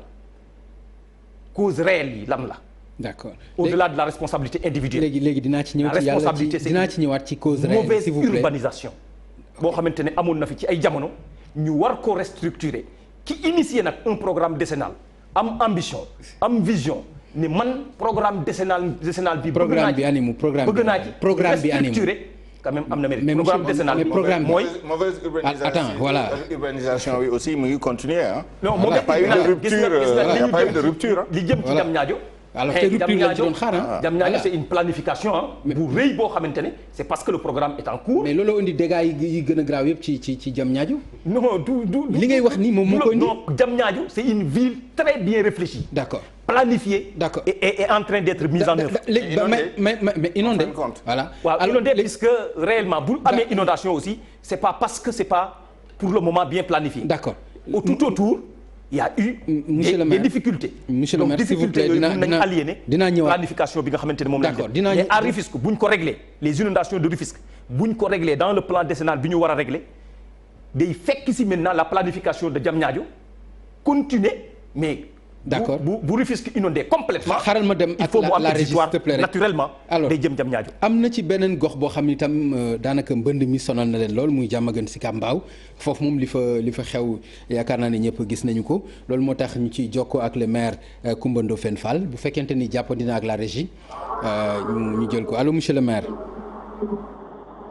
allo. allo le maire ak Pape Samba Thiam Pape Samba bu fekkente ni le maire liaison bi baax na ñu jël ko s'il vous plaît su fekkee dafa am jafe-jafe aussi ñu dellu si ak moom allo. allo oui monsieur le maire. oui salaamaaleykum. waaleykum salaam yaa ngi ci télévision Futur Média ci édition spéciale bi nga xam ni moom lañ jagleel wàllu inondation yi muy mbënd mi wax nañ ko nag ku wax Dakar ak inondation ak li ñu gis suñu xel dina dem ci Diamaguène Sicap Mbao fi nga xam ni foofu nga nekk maire ban situation nga ñu ko mën a décriral ak lan nga mën a xaar ci loo xam ni secours la ak lan nga ñu ci mën a wax. voilà merci beaucoup Pape Ngagne maa ngi lay gërëm di nuyu say téléspectateurs. di leen remercier aussi ci appel bi ngeen ma def pour ñu waxtaan par rapport à la situation de la commune de Diamaguène Sicap Mbao. donc à l'instar de tout le pays donc ni Sénégal yëpp yeewoo ci ay taw Diamaguène Sicap Mbao n'est pas en reste am nañ ay zones yu bëri inondé tey jii mënuma lim mais jàpp nañ plus des 3 quartiers tey ñu ngi ci biir ndox mi ñëpp xam nañ ay tali Maam Jaara ay tali Abdou Ndiaye ay Sam-Sam ay Fass Mbao ay Taïf Touba Diamaguène vraiment ay quartiers yu bëri yoo xam ne nii tey vraiment ndox yi sonal na leen dugg na ba ci seen biir kër yi ñu profité ci seen tribune bi vraiment di leen massawu di leen wax ne vraiment ànd nañu ak ñoom di compatir ci métier bi nga xam ne nii moom moo leen tal beneen aussi mooy li nga xam ne nii mooy ay attentes yu ñuy xaar je pense que samay prédécesseurs wax nañ ko léegi l'État du Sénégal a fait des efforts conséquents dans le cadre du programme décennal de lutte contre les inondations de 2012 à 2022 commune Diamaguène Sicap Mbao amoon ci ay ouvrages yu structurants parce que ñëpp xam nañ ne nag commune Diamaguène Sicap Mbao en 2011 2012 ba 2009 situation bi gënoon alarmante parce que tey dañu am ay programmes yoo xam ne état amoon ci jàppale mu am ay xeetu canalisation yoo xam ne nii defal nañ ñu ko ci yenn quartiers yi vraiment indi na ay soulagement mais nag lépp yembul ça aussi il faut ñu wax ko parce que nag dafa am ay zones yu bëri yoo xam ne nii mérité nañ aussi vraiment état bi gën leen a jege à travers des programmes pour mën leen a suqali mën leen a jàppale ci wàllum mbënd bi donc vraiment suñu appel mooy ñu gën ñoo bàyyi xel en termes de canalisation mu doon des situations vraiment structurelles yoo xam ne yu définitif yoo xam ne duñu mën a jàppale. donc vraiment situation bi moom commune Diamniadio Sicap Mbao situation bu metti la vraiment fu mu metti yem rek fa la tàmbalee donc ñu ànd ak population yëpp vraiment di leen masaw di leen accompagner. jërëjëf monsieur le maire Coumba Ndoffène Fall ñu gërëm ko moom mooy maire bu Diamaguène Sicap Mbao wax na ni daanaka bu ñu xaajoon quartier bi ndax bu ñu xaajoon gox boobu ñett yëpp daanaka tey ji ndox mi nangu na leen kon mu nekk ci jafe-jafe yoo xam ne yu metti la loolu na nga imaginer ci ay borom kër ay yoo xam ne am nañu njaboot tey ñi ngi toltolaan pour ñu am fu ñu nekk mu nekk lu jafe yaakaar naa loolu yow Idrissa mas nga ko dund ci ay jamono ci Dalifort mu metti woon lool waaye ak lu mën a xew li nga xam ni wax nga ko moom mu wax ko mooy état bi nag mën nañ leen nangul ni am na ay jéego yu am solo yu ñu def parce que wax nga ko jéego yooyu naam bu ñu ko dollee ñu jël loolu mooy li nga xam ni moom la ñuy xaar sax te moom mooy devoir am ci plan décennal bi ak leneen li nga xam ni wax na ko mais tey lan nga xalaat ni fii mu ne parce que au-delà de Dalifort l'affaire est nationale maintenant l'affaire est vraiment nationale ban analyse nga ci mën a def. waaw man li ma bëgg indi par rapport ak surtout Souleymane ak monsieur le ministre li ñu doon wax par rapport ak solution yi. waaw c'est vrai que cartographie bu ñuy wax yëpp c'est bien man pour man ça c'est un système d'information mais ADM def na liggéey bu am solo dans la banlieue dakaroise parce que bu mu demee ba génnee les bassins versants maanaam xamoon ndox suy taw dafa am fu muy dajee moom la kii def xuur après pour mu dem nit ñi suñu fa dëkkër y a des problèmes mais bassin boobu soo ko reconstituer ndox buy ruisseler dina am fu muy dem ba fu muy dem ci exutoire su dee géej lay dem mu egg géej yooyu dans la banlieue dañuy identifier 6 defe naa 6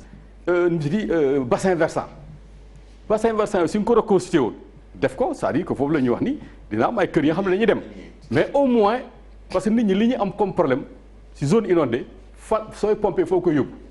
maa ngi bind film léegi la TFM c'est à Mbour ñaari quartier bëgg a xeex. oui parce que doo ko pompé fi ko yóbbu fële waaw. parce que ba léegi am problème de bassin versant suñ ñëpp xam ne ni côté bii lay dem te su demee dafa am fu muy egg dem. ça c'est une première solution. te dëkk boo gis rek par exemple aux États-Unis moi je connais des zones à Atlanta y a pas de canal comme ça canal naturel la ndox mi ni dawee boppam tubaab dañ koy bay ñun su ñëwee dëkk nag il faut ñu reconstituer ko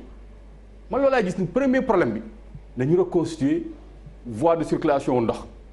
te bëriwul ma ne banlieue bi yëpp 6 la ay gudd nag mais 6 bassins versants yooyu soo ko réaliser rek yaa ngi commencé soulager nit ñi après nga commencé def les réseaux d'assainissement yi xam ne c'est le égout bi nekk eaux usées eaux pluviales yi nga xam ne couloirs yi bon quartiers yi day daw directement mais bii première solution la deuxième bi sénégalais ni ñuy toogee moo baaxul Tunisie par exemple amoo droit tabax sa kër gi yëpp il faut nga bay suuf tuuti quelque part ku ne c'est 20% de la surface da nga koy bay pour infiltration bi Dakar nag tout le monde bâtit c'est-à-dire tu as 300 mètres yëpp c'est couvert ndox ñi yëpp dañu daje tali toutes les maisons à un certain moment tali yooyu sax suñu fa eggee pour que mu infiltrer wu dugg ci canaux yi c'est un problème day am temps parce que canal bi si tu as soo amee benn canal moo xam ne diamètre 150 wala 250 kër yi rek ñaari rek moo nekk ci tali bi nga am 12 maisons gauche 12 maisons droite ñoom ñëpp di xel ak luy ñëw ñu war a dugg ci canaux yooyu y a un temps moo xam ne ndox bi dina jóg ba après en certain moment dugg ci kër yi nga xam ne niveau bi dafa baax donc nit ñi tabaxee aussi comportement boobu il faut ñu changer mais plan décennal bu ñu wax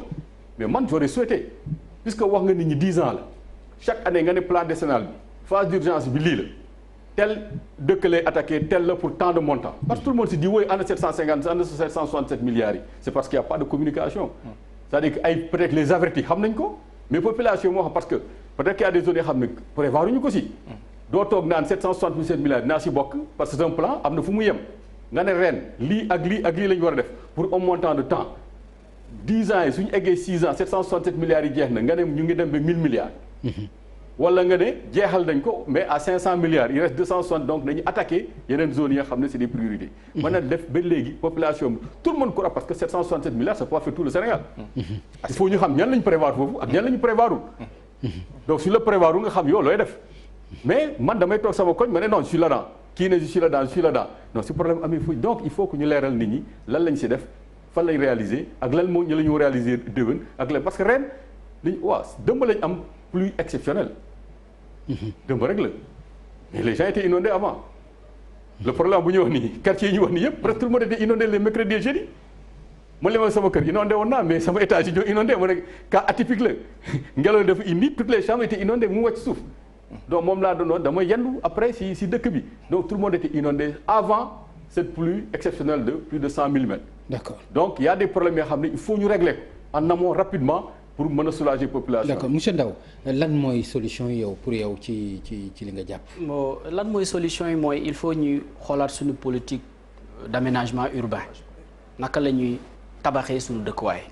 parce que boo xoolee solution yi ñu def yëpp ay solution réaction la maanaam absorption jafe-jafe am na jéye am na nga ñëw defar maanaam du ñu fegu. parce que da ngay dégg jamono yi ñu naan la résilience urbaine te résilience dafa laaj ñetti pàcc il faut nga am capacité d'adaptation nga am capacité d'anticipation am capacité d'absorption mais malheureusement ñun benn côté la ñu féete mooy absorption te capacité bi sax des na donc il faut ñu revoir suñu politique naka la ñuy régler problème inondation de manière structurelle. tey jii Dakar mënoo régler problème inondation nga koy régler quartier par quartier il faudrait une approche globale de l'agglomération dakaroise maanaam région Dakar nu mu tuddee parce que Dakar c'est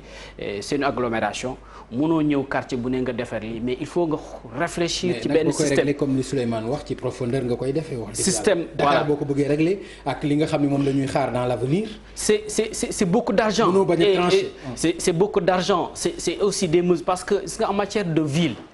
il faut être courageux pour bâtir une ville maanaam ville boo koy gouverner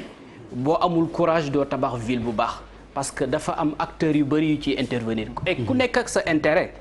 te loolu nag bu fekkente ne état moo war a arbitrer ci intérêt yi pour dégager l'intérêt général il faut mu am une volonté forte ak courage mën a xañ ñenn ñi parce que am na ñu nga xam ne tey dëkk nañ fu nga xam ne waruñ fa dëkk am na fu nga xam ne comme ni ma ko waxee au début fu ñu waroon bay tey jii ñu ngi fa def dëkkuwaay loolu dafa doon problème yoo xam ne buñ ci taxawul maanaam chaque jour dañuy ñëw dépenser des milliards parce que tey jii ñu ngi wax programme décennal de lutte contre les inondations mais en réalité programme sur 10 ans est-ce que def nañ évaluation à mi-parcours maanaam bu ñu demee jox ay jéego ba yegg ci digg bi ñu toog xayma na ñun est-ce que fi ñu jëm foofu la est-ce que ñu ngi def lu baax est-ce que li ñuy def baax nañu gën ko defar mu gën baax loolu dafa laaj waxtaan mais je pense que est-ce que loolu am na donc loolu nag mooy tax booy liggéey ay mbir mu mën a jëm kanam nga mën a joyanti nga mën a defar pour que yow objectif yi nga xam ne moom nga bëgg nga mën ko am donc yooyu c'est des aspects yu nga xam ne il faudrait que ñu bàyyi ci xel pour que ñu borom xam-xam yi ñu bàyyi leen xel parce que une ville du benn nit mooy jël am gis-gis na lii la ñuy def population yi aussi ñu leen di bàyyi xel ci planification bi maanaam di jël seen xalaat di leen déglu ci li ñuy def pour que ëllëg ñoom ñu approprier loolu mais tey ji boo gisee planification yu bari yu ñuy def da ngay gis ne dañuy jox lancer marché jox ko benn entreprise mu tabax la muy tabax te en réalité du méngoog voilà merci monsieur Ndao ngeen baal ma rek ñu dem Ziguinchor s'il vous plaît fekk fa le maire Abdoulaye Baldé bu fekkee disponible na ak Pape Samba allô monsieur le maire waaw allô monsieur le maire Abdoulaye Baldé oui voilà ñu fàttali ne yaa ngi ci édition spéciale bu télévision Futurs Médias waxtaan bi aju rek ci inondation yi nga xam ni réew mi yëpp ñi ngi koy jànkonteel dégg nañ ko itam foofu ci Ziguinchor nga xam ne yaa nekk maire bi lan nga ñu ci mën a wax ci tolluwaayu inondation yi foofu bu fekkee itam am na lu mu fa def ci loraange ak lan ngeen di xaar yéen loo xam ni mënaloo leen ko seen bopp te di ko xaar ci état. waaw maa ngi leen di nuyu bu baax di nuyu sama collègue yooyu nekk ci plateau bi rawatina Idrissa Diallo ak le maire Pape Gorgui Ndong ak yéen ñëpp journalistes yi fi nekk Ziguinchor nag jafe-jafe yi fi am dafa gën a tar fan yi mais dañ ko yàgg dund daanaka depuis le mois de juillet on a eu des inondations jafe-jafe yu bëri yoo xam ne si ay bés bi gën dafa gën a tar donc parce que li ko waral mooy d'abord c'est plusieurs facteurs facteur bu njëkk bu mooy que ren taw bi dafa jéggi dayoo parce que on a à recevoir plus de 1400 millimètres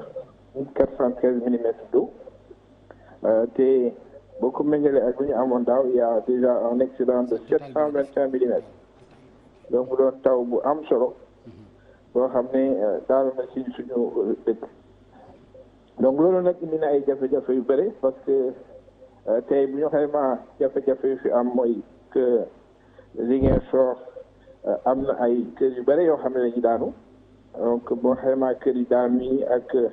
yoo xam ne dañ ndox dafa dugg seen biir weesu na 100 maisons 200 maisons yoo xam ne dafa daanaka am lu yoo xam ne dañuy endommagé mat na à peu près 160 donc yeneen ñi yoo xam ne nekk si biir ndox peut-être mat na 200 donc ay jafe-jafe tar yoo xam ne lu ko waral mooy d'abord bon c'est vrai excès de pluviométrie bi mais aussi absence d'assainissement parce que Ziguinchor dégg naa waa sama collègue Dakar di wax ni que seen quartier yi intervenir nañ fa am na ay jéego yoo xam ne état bi def na ko mais ñun daanaka dañu xaw a fàtte région yi parce que fii pratiquement il y a aucun assainissement qui a été fait depuis les indépendances c'est vrai que am nañu sur un plan directeur d'assainissement boo xam ne depuis 2009 lañ ko tëral à partir de 2011 li ñu fi commencé def mooy que tabax benn réseau eaux usées mais Ziguinchor c'est une des villes les plus pluvieuses sinon la plus pluvieuse du Sénégal ba léegi amaguñu réseau d'assainissement eau de pluie donc bu may dëgg ci Dakar bu ñu amoon lu tuuti Ziguinchor je pense que jafe-jafe yooyu dootuñu daawuñu ko am parce que moom jafe-jafe li ngeen am Dakar peut-être que ñun yàlla def nañu que Ziguinchor bu tawee après plus de 2 heures de temps 3 heures donc bi day faral di def donc du faral di taax comme yeneen yi mais ni malgré les fortes précipitations yoo xam ne am nañ ko jafe-jafe ñu am tey il y a 4 quartiers yoo xam ne ñu ngi si biir ndox mi ba léegi mooy quartier de Goumet xam ne kër yëpp daanaka nekk si ndox mais aussi le quartier de Belfort quartier Budodi ak neema Kenya Faw yeneen yëpp boo ko jëlee daanaka ndox mi c'est vrai que ñëwoon na le géographe bi mu nekk aussi il a abordé une question fondamentale mooy l'urbanisation parce que ñun bu ñu xaymaa kër yoo xam ne dafa daanu la plupart c'est des maisons qui étaient construites en banco donc yooyu peut-être qu'on n'a pas utilisé le matériau nécessaire boo xam ne moom moo war parce que il faut aussi que ni nga xam ne que de plus en plus on va aller vers des catastrophes naturelles de plus en plus il y aura de l'eau beaucoup de pluie donc il faut que nit ñi aussi ñuy tabax surtout dans les plans d'urbanisme nit ñi prévoir loolu d'abord les matériaux de construction mais aussi prévoir yu bare yoo xam ne peut-être que duñ ko defee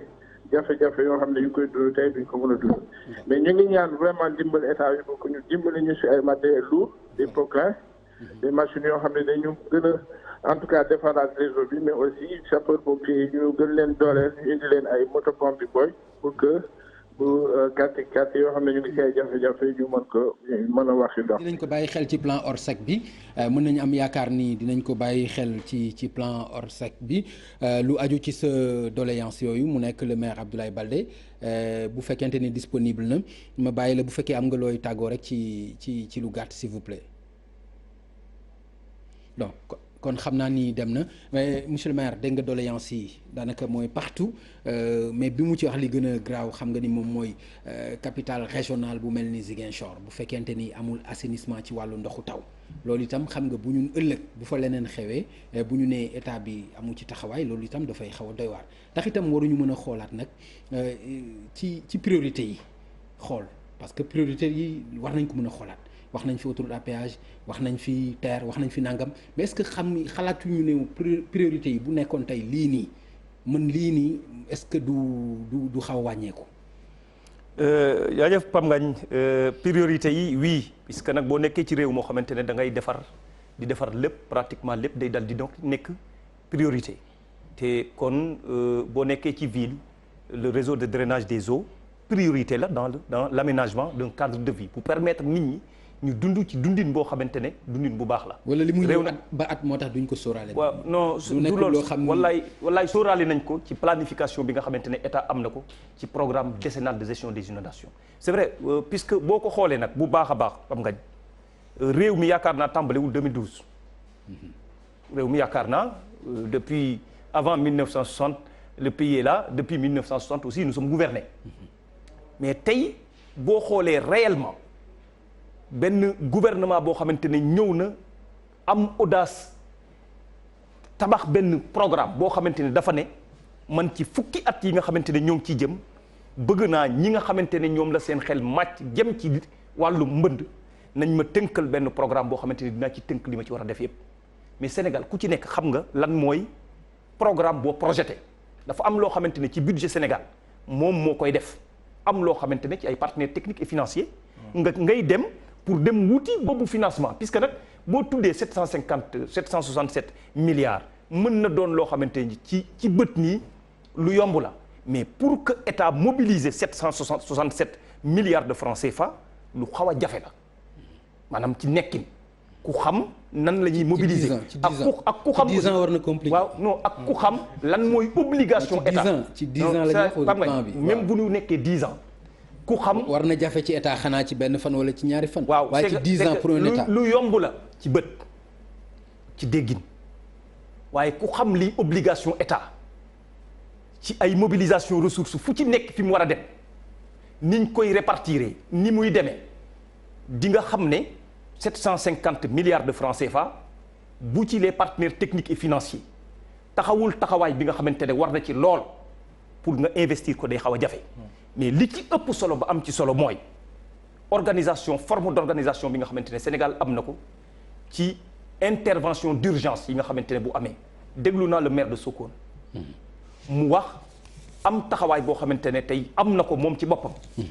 am ay sollicitation yu mu def ci biir wax ji sax maa ngi dégg Pape Ngagne nga koy wax ne ba léegi kon état bi intervenir agul si état bi intervenir na dès le début ba nga xamante ne yëg na ne loolu am na fa moom ci boppam moo la wax ne man ak waa sapeur pompier ñoo ànd di dox sapeur pompier dañoo bokk ci comité bi nga xamante ne moom mooy comité national de gestion des inondations am ci pàcc boo xamante ne moom la ñuy def am beneen pàcc boo xamante ne protection civile moom moo ko moom tey ñooñu nga xam ne seen kër dañoo daan ñu war a am foo xamante ne dañ faa war a fanaan protection civile tey leer na ma ne toutes les ressources sont mobilisées pour que fépp foo xamante ne am na secours d'urgence bu ñu war a def pour permettre ñooñu ñu am fu ñu fanaan tey ñoo ngi à pied d'œuvre pour taxaw ci yenn yi nga xamante ne war na am fi ngay dem gis ay yoon yu dagg yoo xamante ne day séparer complètement ville bi ba kenn dootu fa mën a dem waa génie civil tey ñoo ngi mobiliser seen arsenal bu mat pour taxawu ci travaux d'urgence yi nga xamante ne war naa mën a am pour rétablir immédiatement population bi nga xamante ne léeg-léeg nag ñu nekk ci sinistre ba seen li ñu war a dundee yëpp li ñu waroon a dundee yëpp pratiquement ndox mi ñëw na ba jël ko loolu aussi ci forme d'organisation bu état la solidarité nationale gëm naa ne tey bi ñu lancé le plan Orsec après la réunion qui a été convoquée par le ministre de l'intérieur tey midi bi ñu paree ci réunion bi nga xamante ne am nañ la solidarité nationale déployé wu na ci partout fi nga xamante ne am na ay zone d'intervention yu ñu war a def pour indi ko da nga laaj ci question bu am solo Pape Ngagne ne lan lañ war a def ci jamono jii ñu toll mooy programme bi nga xamante ne président de la République instruire na ay ministres am gouvernement am ñu defaral ko bilan ci lépp lu jëm ci état d'exécution bu plan décennal de gestion des inondations liñ ko ci ñaan mooy buñ paree ba def bilan bi ba pare volonté boobu nga xamante ne moom moo guidé woon président de la République ci 2012 avec le plan d'urgence pour lutter définitivement avec les inondations ñu fexe ba gën a taxawu ci boobu vision continuer waat le plan décennal de gestion des inondations gën a renforcer moyens yi nga xamante ne war naa mën a am dans cette planification nous avons pour lutter définitivement contre les inondations mais tey loolu dañ koy ñaan président de la République puisque gëm naa ne peut-être mën na am na moment yoo xamante ne jàpp nañ ba gëmloo ko ne inondation yi jeex na mais tey li war ci président de la République nit ñi xamloo ko mooy ñu jëm nag ci plan bi gën a yaatu ci réew mi yëpp ci ville yi gën a am solo ci biir réew mi yëpp waaye ca village ba gën a ndaw ñu fexe ba mu am réseau de drainage des eaux muy eau usée waaye it muy eau pluviale dinaa ñëwaat ci yow Souleymane ci yow laa war a ñëw nga baal ma rek s'il vous plaît ma dem parce que li nga xam ni moom la monsieur Ndao wax ki nga xam ni mooy docteur Oumar Cissé bu di directeur bu institut africain gestion urbaine moom daanaka loolu la wax dafa wax ni lu bëri ci li nga xam ni mooy indi inondation yi bokk na ci ñàkk saxal garab yi jàpp na ni loolu ci la bokk dëkkuwaay bi comme ni nga ko waxee woon tout à l'heure mais bu fekkee disponible nañu déglu ko moom ci boppam muy docteur Oumar Cissé ak Pape Samba Thiam. bu foog mbir mi jeex la mbir mi tey lay gën a tar ndax fu béréb bu ndox nekkoon suul nañ ko fu garab nekkoon gor nañ ko tabax yaa ngi gën a law kon imperméabilisation bi gën a bari kon liggéey baa ngi gën a mën naa am taw bi indi mbënd bi nekkoon 150 millimètres léegi dinañ dem ba 60 millimètres sax mu indi mbënd kon kay foofu nga war a gën a fagaru liggéey bi dañ ko teg ci yoon te bu ñu dañ koy topp di ko xayma ndax boo nee planification ne xaw ma li ci xew fanaa juróom yow mii sax bu la neexoon waroon nañ def ba nga xam ni tey jii bu ñëwoon plan décennal nga dugg sa ordinateur xam la ñu bëgg a def nuñ koy defee fu mu toll ndax ñun ñëpp ci bokk yam gëstukat yi ñu mel ni ñun loolu moo tax ñu mën liggéey mais mënoo fa gis sax document bu yelloo maanaam boo xam ne tabax nañ ko mooñ bu jar ñu ne lii mooy plan décennal loolu quand même kon non il faut que ñu def attention problème yi dina gën a métti ndax suñu dëkkuwaay nit ñi dañuy gën a bari xëccoo suuf si gën a métti ñuy gën a imperméabiliser di gën a gor garab yi di gën a suul ndox yi déeg yeeg lu ne di gën a suul ma ni kon lu taw bu gën a yembamaay mën nañu indil. jërëjëf docteur Oumar Cissé ñu gërëm ko bu baax ci àddu boobu nga xam ni def na ko waaye Souleymane li mu wax mooy li nga xam ni daanaka moom la monsieur Ndao wax tout à l'heure te loolu itam nekk lu am solo mais mën nañu am yaakaar parce que gis nañ taxawaay bi nga xam ni jamono ji ñi ngi koy wax ba gis président de la République ci reboisement bi mën nañ ci am yaakaar xëy na ñi ngi annoncé 20 millions xëy na loolu mu am lu mu ci jur waaye ndax loolu mën nañ jàpp ni mën na bokk ci solution yi pour yow. waaw certainement xam nga solution yi dafa bëri ay pàcc solution technique yi yaakaar naa ñu mel ni professeur Cissé ñu mel ni monsieur Ndao ak ñeneen wax nañu ay solution yu bëree bëri yaakaar naa monsieur le maire junj na ci sànq restructuration ouvrage yi ñuy def yi yooyu yëpp ay solution la mais pour man ci njëlbeen am na ay préalable yu ñu war a def je pense que problème inondation yi war nañ ko redéfinir reformuler c'est-à-dire inondation yi ce sont les symptômes de problèmes plus profonds plus sérieux loolu muy ban problème c'est-à-dire boo seetloo xoolal lu ñuy wax programme de gestion des inondations loolu loo mën def lu dul def plan Orsec pour man nan la ñu il faut mu ñëw pour nga régler ko réfléchir ba xam à part taw bi parce que nag boo waxee inondation ne problème la genn wàll dëkk bi dañ naan la du problème dégg ngeen ko démb am na ñoo xam ne dañoo woote ci rajo yi di gëdd nit ñi naan leen ay bàyyi leen waxu problème inondation yàlla moo ko fi def donc yàlla lu mu def du problème comprendre nga donc buñ ko reformuler wul pour wone ni inondation dafa nekk rek njeexital moom moo nekk conséquence u ay problème d'occupation du sol d'aménagement de l'espace d'urbanisation d'assainissement yooyu mooy problème yi inondation bi conséquence la parce que problème yooyu bu amul woon mën na taw 300 millimètres parce que nag attention ñun Sénégal lañ nekk Guinée mu ngi fi Côte d'Ivoire mu ngi fi Togo mu ngi fi Bénin mu ngi fi rawatina ay ñoom Kinshasa ak yi ni mel li ñuy dégg fii inondation moo ëpp Mali sax moo ñu ëpp taw parfois Niger moo ñu ëpp taw bien que c'est des pays sahéliens mais problème yi ñu am yi ñoom duñ ko am donc mën na taw fii 800 millimètres mu bañ a am yenn njeexital yi c'est-à-dire ay kër dinañ taa mais comme ni ko monsieur le maire de Ziguinchor waxee sànq 2 heures 3 heures de temps après ndox mi gravité dem wala infiltré wu dem et cetera donc inondation yi symptôme la de problème plus sérieux te ñu ngi ciy wax depuis sànq ba léegi imperméabilisation sol bi occupation sol bi déboisement bi et cetera et cetera à ce propos d'ailleurs président de la République nee na si zone aéroport domaine aéroport bi am na fenn foo xam ne dañ fa nar a def benn genre àll benn espace boisé urbain boo xam ne et cetera xëj na li gënoon moom mooy ñi dëkk ci xur yi ñu génnee leen fa quitte à leur donner des maisons d'ailleurs à l'aéroport et fii nga xam ne foofu la ñu war a def ay garab dama lay wax rek waaw alors c'est pour te dire enjeu yi pour te dire enjeu yi beneen bi yaakaar naa ni une piste bu importante wala préalable bu important mooy sujet bi ñu dépolitiser ko au sens partisan du terme c'est un sujet politique parce que c'est la vie des gens mais au sens partisan moom mooy ñu bañ a yaakaar ni inondation bi point de discorde la entre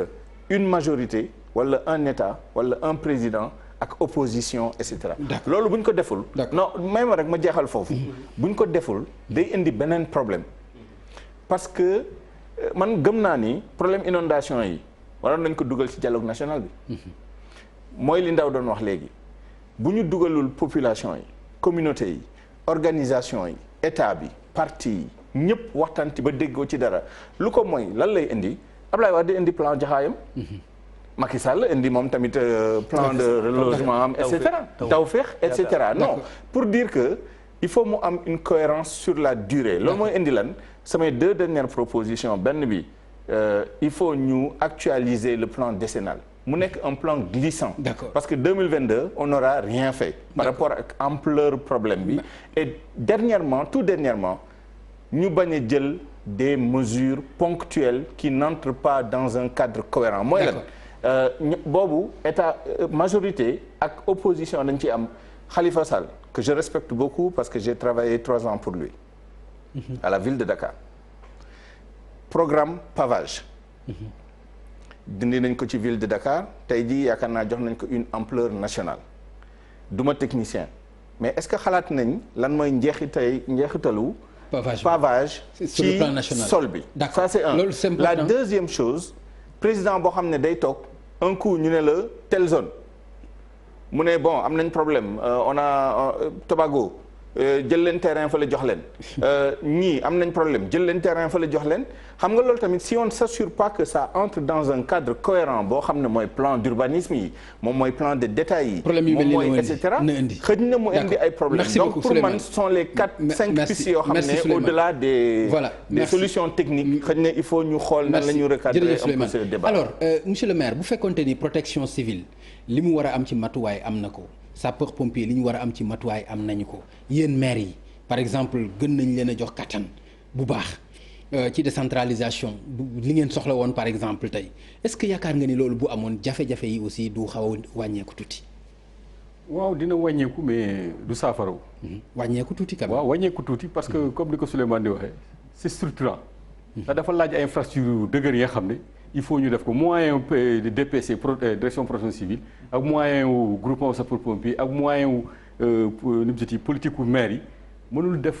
infrastructure structurante am na ku ko wax c'est-à-dire que inondation amul limite de commune c'est-à-dire que sooy inondé ça peut impacter 3 communes en même temps. doo ne sama commune fii la yem. soo koy réglé da nga koy réglé globalement sinon réglé wu dara. mënoo dagg rek bii commune donc moo tax ma ne. il faut que mu am ay ki nga xam ne day dépasser loolu yëpp mu nekk infrastructure mais le problème du Sénégal lan la. mos naa ko quand j'étais député Abdoul Mbaye ma ne ko mais on est en décembre là juillet léegi mu egg en décembre Sénégalais dañuy arrêté wax affaire écoulement des eaux. juillet sax duñ ko wax. su commencé taw première pluie yi ñu commencé wax xam nga daaw Dakar muy taw fin août. daaw fin août la taw.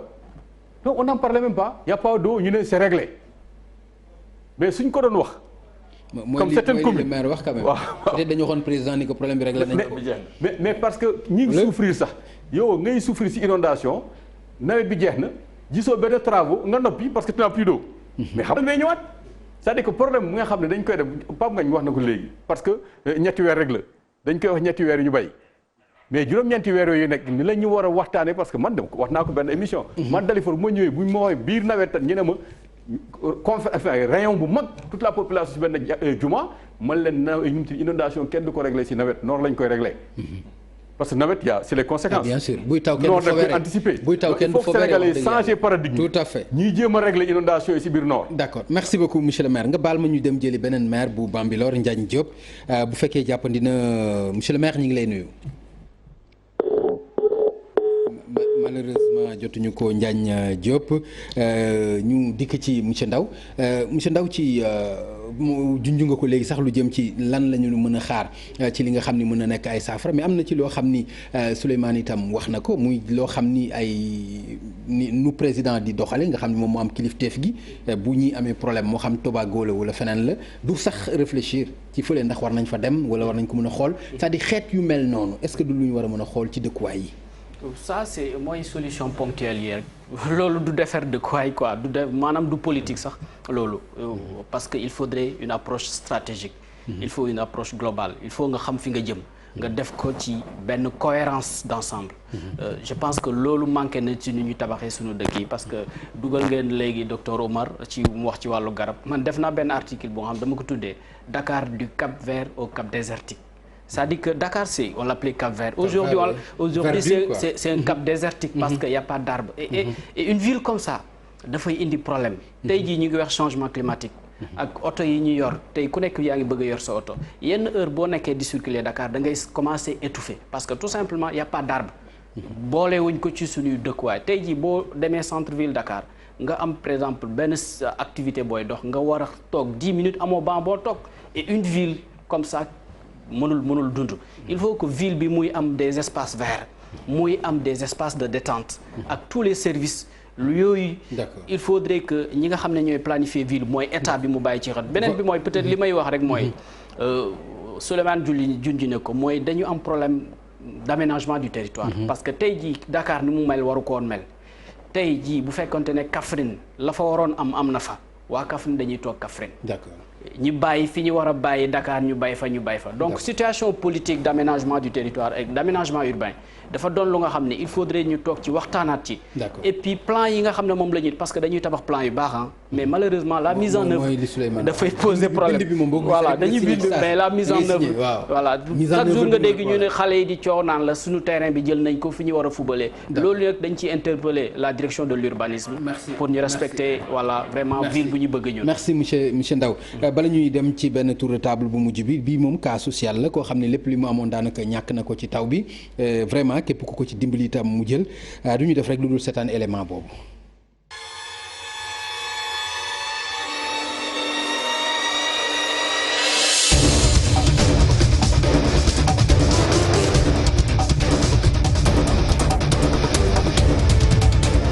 comme ni leen ko waxee ñi ngi woon fii ci Grand Yoff ci suba ba léegi Grand Yoff yëpp dañoo yeewu ak tiis ak jaaxle ci kër gi nga xam ni moo nekk sama ginnaaw kër gi dañu def ndox mi daf ko jëloon miir bi daanu ba am aw xale boo xam ni amagul sax ñaari at boo xam ni daf ci loru looloo taxoon ñu ñëw fii dem xool ñëw famille bi naka la ñuy dundee mais li ñuy dundee metti na trop. lii ngeen gis taw a ko waral waaw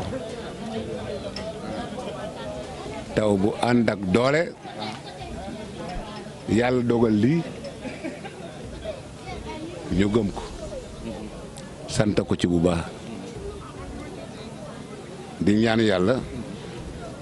mu bàyyi ñu fi ndax lii ñu bañ ñu nangu ci coobaram la ko doy kon lañu noppal moo ñu nangu ko te nangu nañu ko fukki loxo nag waaw dafa am gone goo xam da cee loru moom lu ko lor miir bee daan ci kawam wala ndox mi. du miir bi miir daanawul ci kawam xale bi ndox mee ko lor ndax bi ndox mi ñëwee du gis ngeen buntu yi ni ko ndox mi damee buntu yi gis ngeen ko noonu la dalee nag ci porte yëpp dal ci miir boobu ngeen gis daanoo ci gis ngeen ko fekk yaayu xale bi ak xale bi ci néeg bi ci digg bi doole bi mu ñëwee parce que man def ma fekk may sangu bay solu mais bi ma dégg ak bi ndox mi bi mu may fekk ak si fii ci baat benn la matul 2 secondes. nga génnee ci sangukaay bi. génniwuma. ndox mi ci biir sangukaay bi la fekk. dama ne bi ma solee tubay ba pare bi ma déggee bimu miir bi. waaw 2 secondes la war a am ndox mi fekk ma fii. gis nga kale ak ñaari moromam ñoo ma jaarale fale teppi kii yoo seg yooyu dégg ma jaar ci. boobu xam nañ yaa ngi ci biir ñi daw sowee la. waaw parce que xam nañu mooy tuma jaar fii waaw ñu daw sooyee ma génne ma jaaruma ci buntu kër nii laa jaare booba xale baa ngi ci biir. booba xale bi nag magam ji mu topp ci moom ki gaañu magam ji mu topp ci xale baa ngi war toll ni ne leen at la war a am. ki gaañu am voilà. at ak 6 mois rek. 1 an 6 mois. waaw. voilà élément bi di ngeen ko gën a dégg xam naa ci xibaar yi di ñëw dinañ am beneen possibilité bu ñu ko gën a yaatal ndax élément la boo xam ni kilifa yi nekk fii am nañ jox nañ ko cër lool ndax bëgg nañu jàppale ki nga xam ni moom mooy góor googu ak njabootam ba képp koo xam ni bëgg nga leen ci jàppale itam te xam leen mën nga leen ci dimbali ñu gërëm bu baax suñu naataango Ndoye Bane ci liggéey bu am solo bi nga xam ni def na ko ndax itam dégg information bu mel noonu nga dem sur le champ jëli fa lu mel ni lu am solo la ñu ngi ci gërëm bu baax Ndoye Bane di wax ni nag lu metti la parce que loo xam ne egg na foofu ni ko kilifa gi waxee ku ne xam na ni fu mu fekk xale da koy lor comme ni ñu ko waxee mu nekk nag loraange bu metti ndax loru ci biir ndox ci sa biir kër loolu dara gënu ko metti mais nag ñu ñaanal ko yàlla xare ko àjjana te fexe rek képp koo xam ni am nga ndimbal loo ci mën a def nga jàppale leen ci Pape Gorgui bu fekkente ni am nga ci réaction wala lan nga mën a wax aussi ci tàggatoo s'il vous plaît. waaw réaction bi mooy masawu ko te rafetlu aussi travail bi nga xamante ne journaliste yi Ndoye Bane def na ko. pour mën a wane lu mel nii mais wane lu mel nii aussi dafay am leneen lu muy wane rek. mooy am na ñeneen ñoo xamante ne xëy na wane wuñ leen ci télé bi. te nekk nañ ci boobu situation. puisque ku ci nekk ci gox bu ci nekk. tey maire bu ci nekk yaa ngi def li nga xamante ne mooy état des lieux. te état des lieux boobu dafay jël dimension ñi nga xamante ne yàqule nañ. ñii seen kër moo daanu. ñii seen alal ñii seen dund ñii seen bakkan ñii seen leneen. yooyu yëpp dinañ ko def tey la nga xamante ne moom mooy. bilan bi jébbal ko ñi nga xamante ne tey pour un premier temps mooy l'administration territoriale bi nga xamante ne ci service yi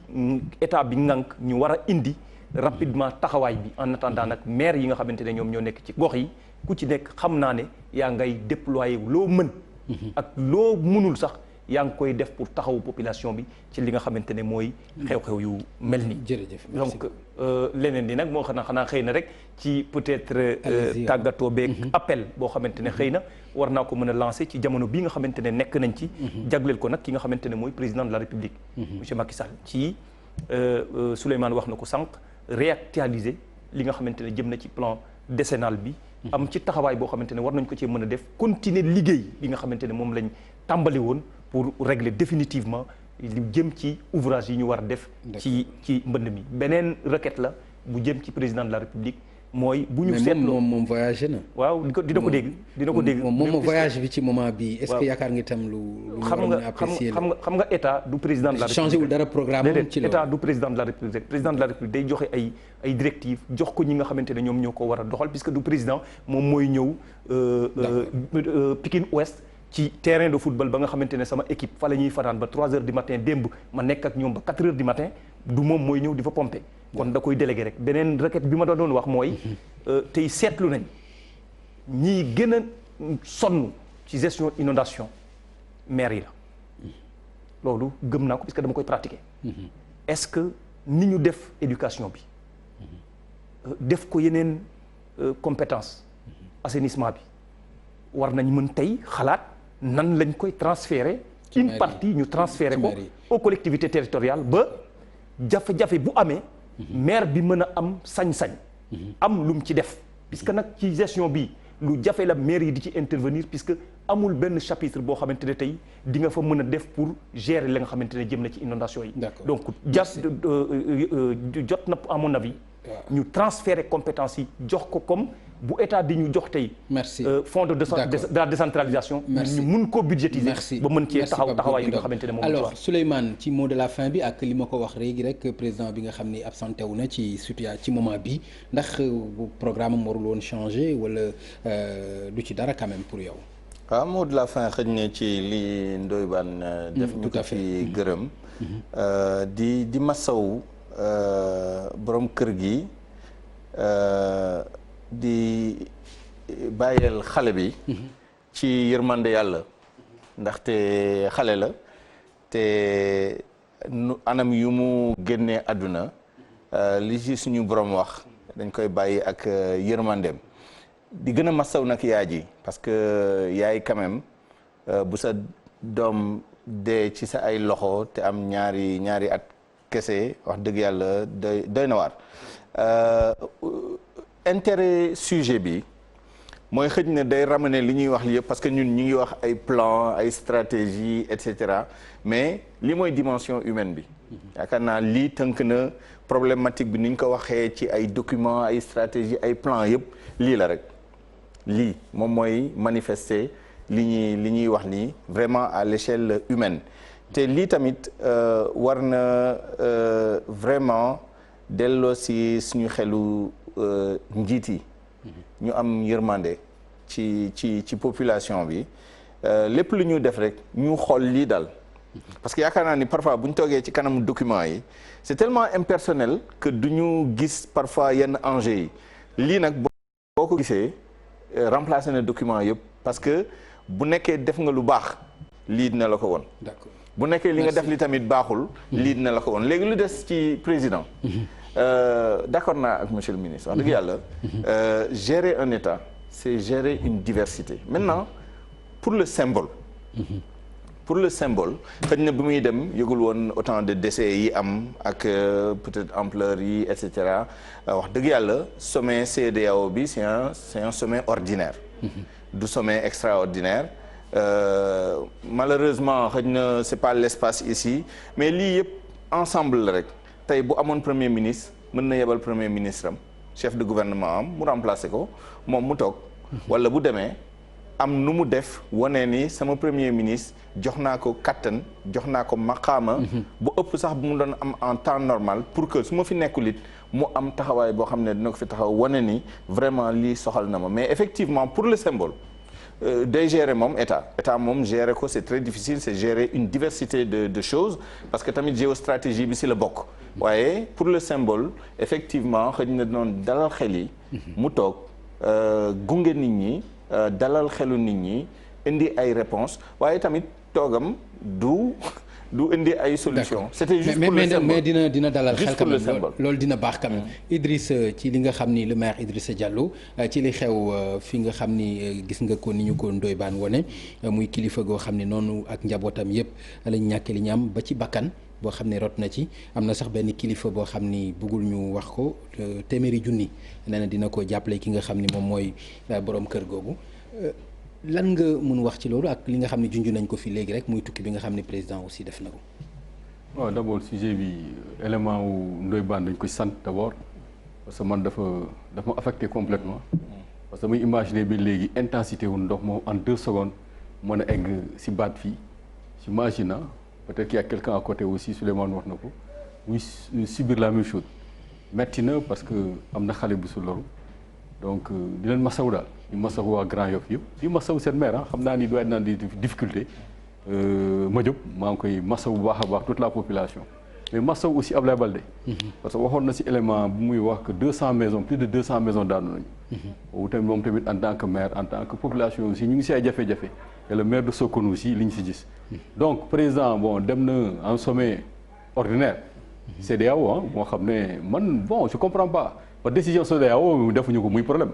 xam naa affaire u Mali bi Ibrahima Boubacar Keïta seen bopp la ñuy sàmm ñoom ça aussi il faut qu'on le dise parce que su dee askan bi la du ñu dem CEDEAO jël na fi décision plusieurs fois duñ ko faale ba pare ñoom ñu bëgg jël décision CEDEAO di koy imposer Maliens yi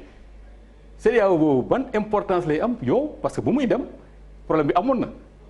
mbënd bi am na on a commencé à annoncer des morts on a commencé à annoncer pluie yi nga xam ne depuis xaw ma combien d'années musu fi am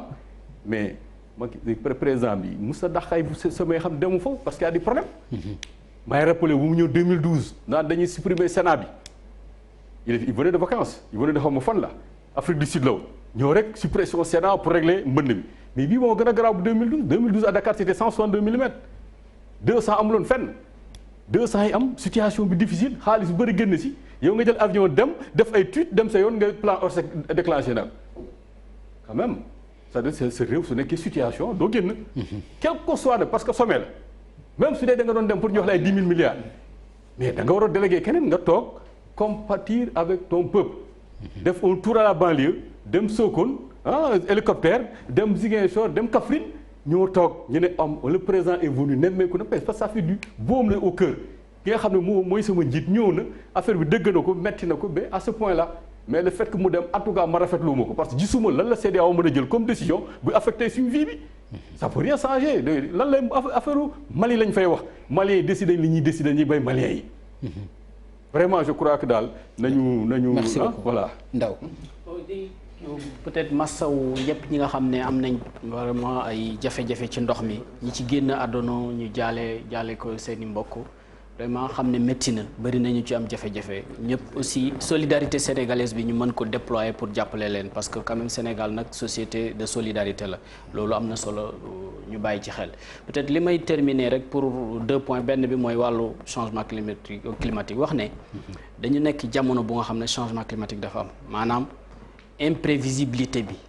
dafay continuer di am maanaam li nga daan takk dootoo ko mun takk événement extrême day bari lu nga xam ne doo ko xaar mu yëgsi dal sa kaw dina bari te loolu nag bu amee situation bu mel noonu il faudrait que ñu développer approche gestion des risques jël des dispositions yoo xam ne yenn risques yi catastrophes yi ñu mën di ko bu ñëwee ñu mën ci fegu wala ñu mën a aar suñu bopp balaa ñu ñëw disposition yi nag dafa laaj moyen dafa laaj réflexion parce que y a des spécialistes ay borom xam-xam yooyu bu ñu leen impliqué ci fànn yooyu dinañ mën a di en tout cas aar suñu bopp ci fànn yu demee noonu beneen bi mooy peut-être wax ne il faudrait que ñu bàyyi xel xam ne ville xam-xam moo koy tabax ville du toog rek ñëw kenn ku ne samp sa kër te ñu bàyyi di tabax ville ba pare soog a def les réseaux. tey jii man benn quartier laa gis Dakar bu nga xam ne quartier bu maanaam bu yenu maana mooy APIX mooy quartier bu nga xam ne dañ ko planifier defar les réseaux voies yi lépp taxaw nit ñi ñu dëkk à part quartier boobu mënoo fi gis quartier bu nga xam ne am na loolu à part quartier donc il faut que ñu bàyyi xel aspect boobu maanaam dëkkuwaay doonul kër kese dafa am lu muy laaj dafay laaj voies yi dafay laaj garab dafay laaj ndox dafay laaj lu bari yu nga xam ne yooyu bu amul dëkkuwaay bi dootul mun baax. jërëjëf voilà. merci beaucoup mbokk yi mu nekkoon Momath Talla Ndao nekk géographe urbaniste nekk planification climat ñi ngi koy gërëm bu baax Idrissa Diallo maire bu Dalifort la Pape Gorgui Ndong maire bu Pikine Ouest la moom tam ñi ngi koy gërëm di gërëm Souleymane Niang muy suñu directeur de l'information ñu koy gërëm bu baax moom itam ci ànd bi muy ànd ak ñun ci édition spéciale bi di gërëm réalisateurs yi ku mel ni Chérif Dia ci ni nga xam ni jàpp na ci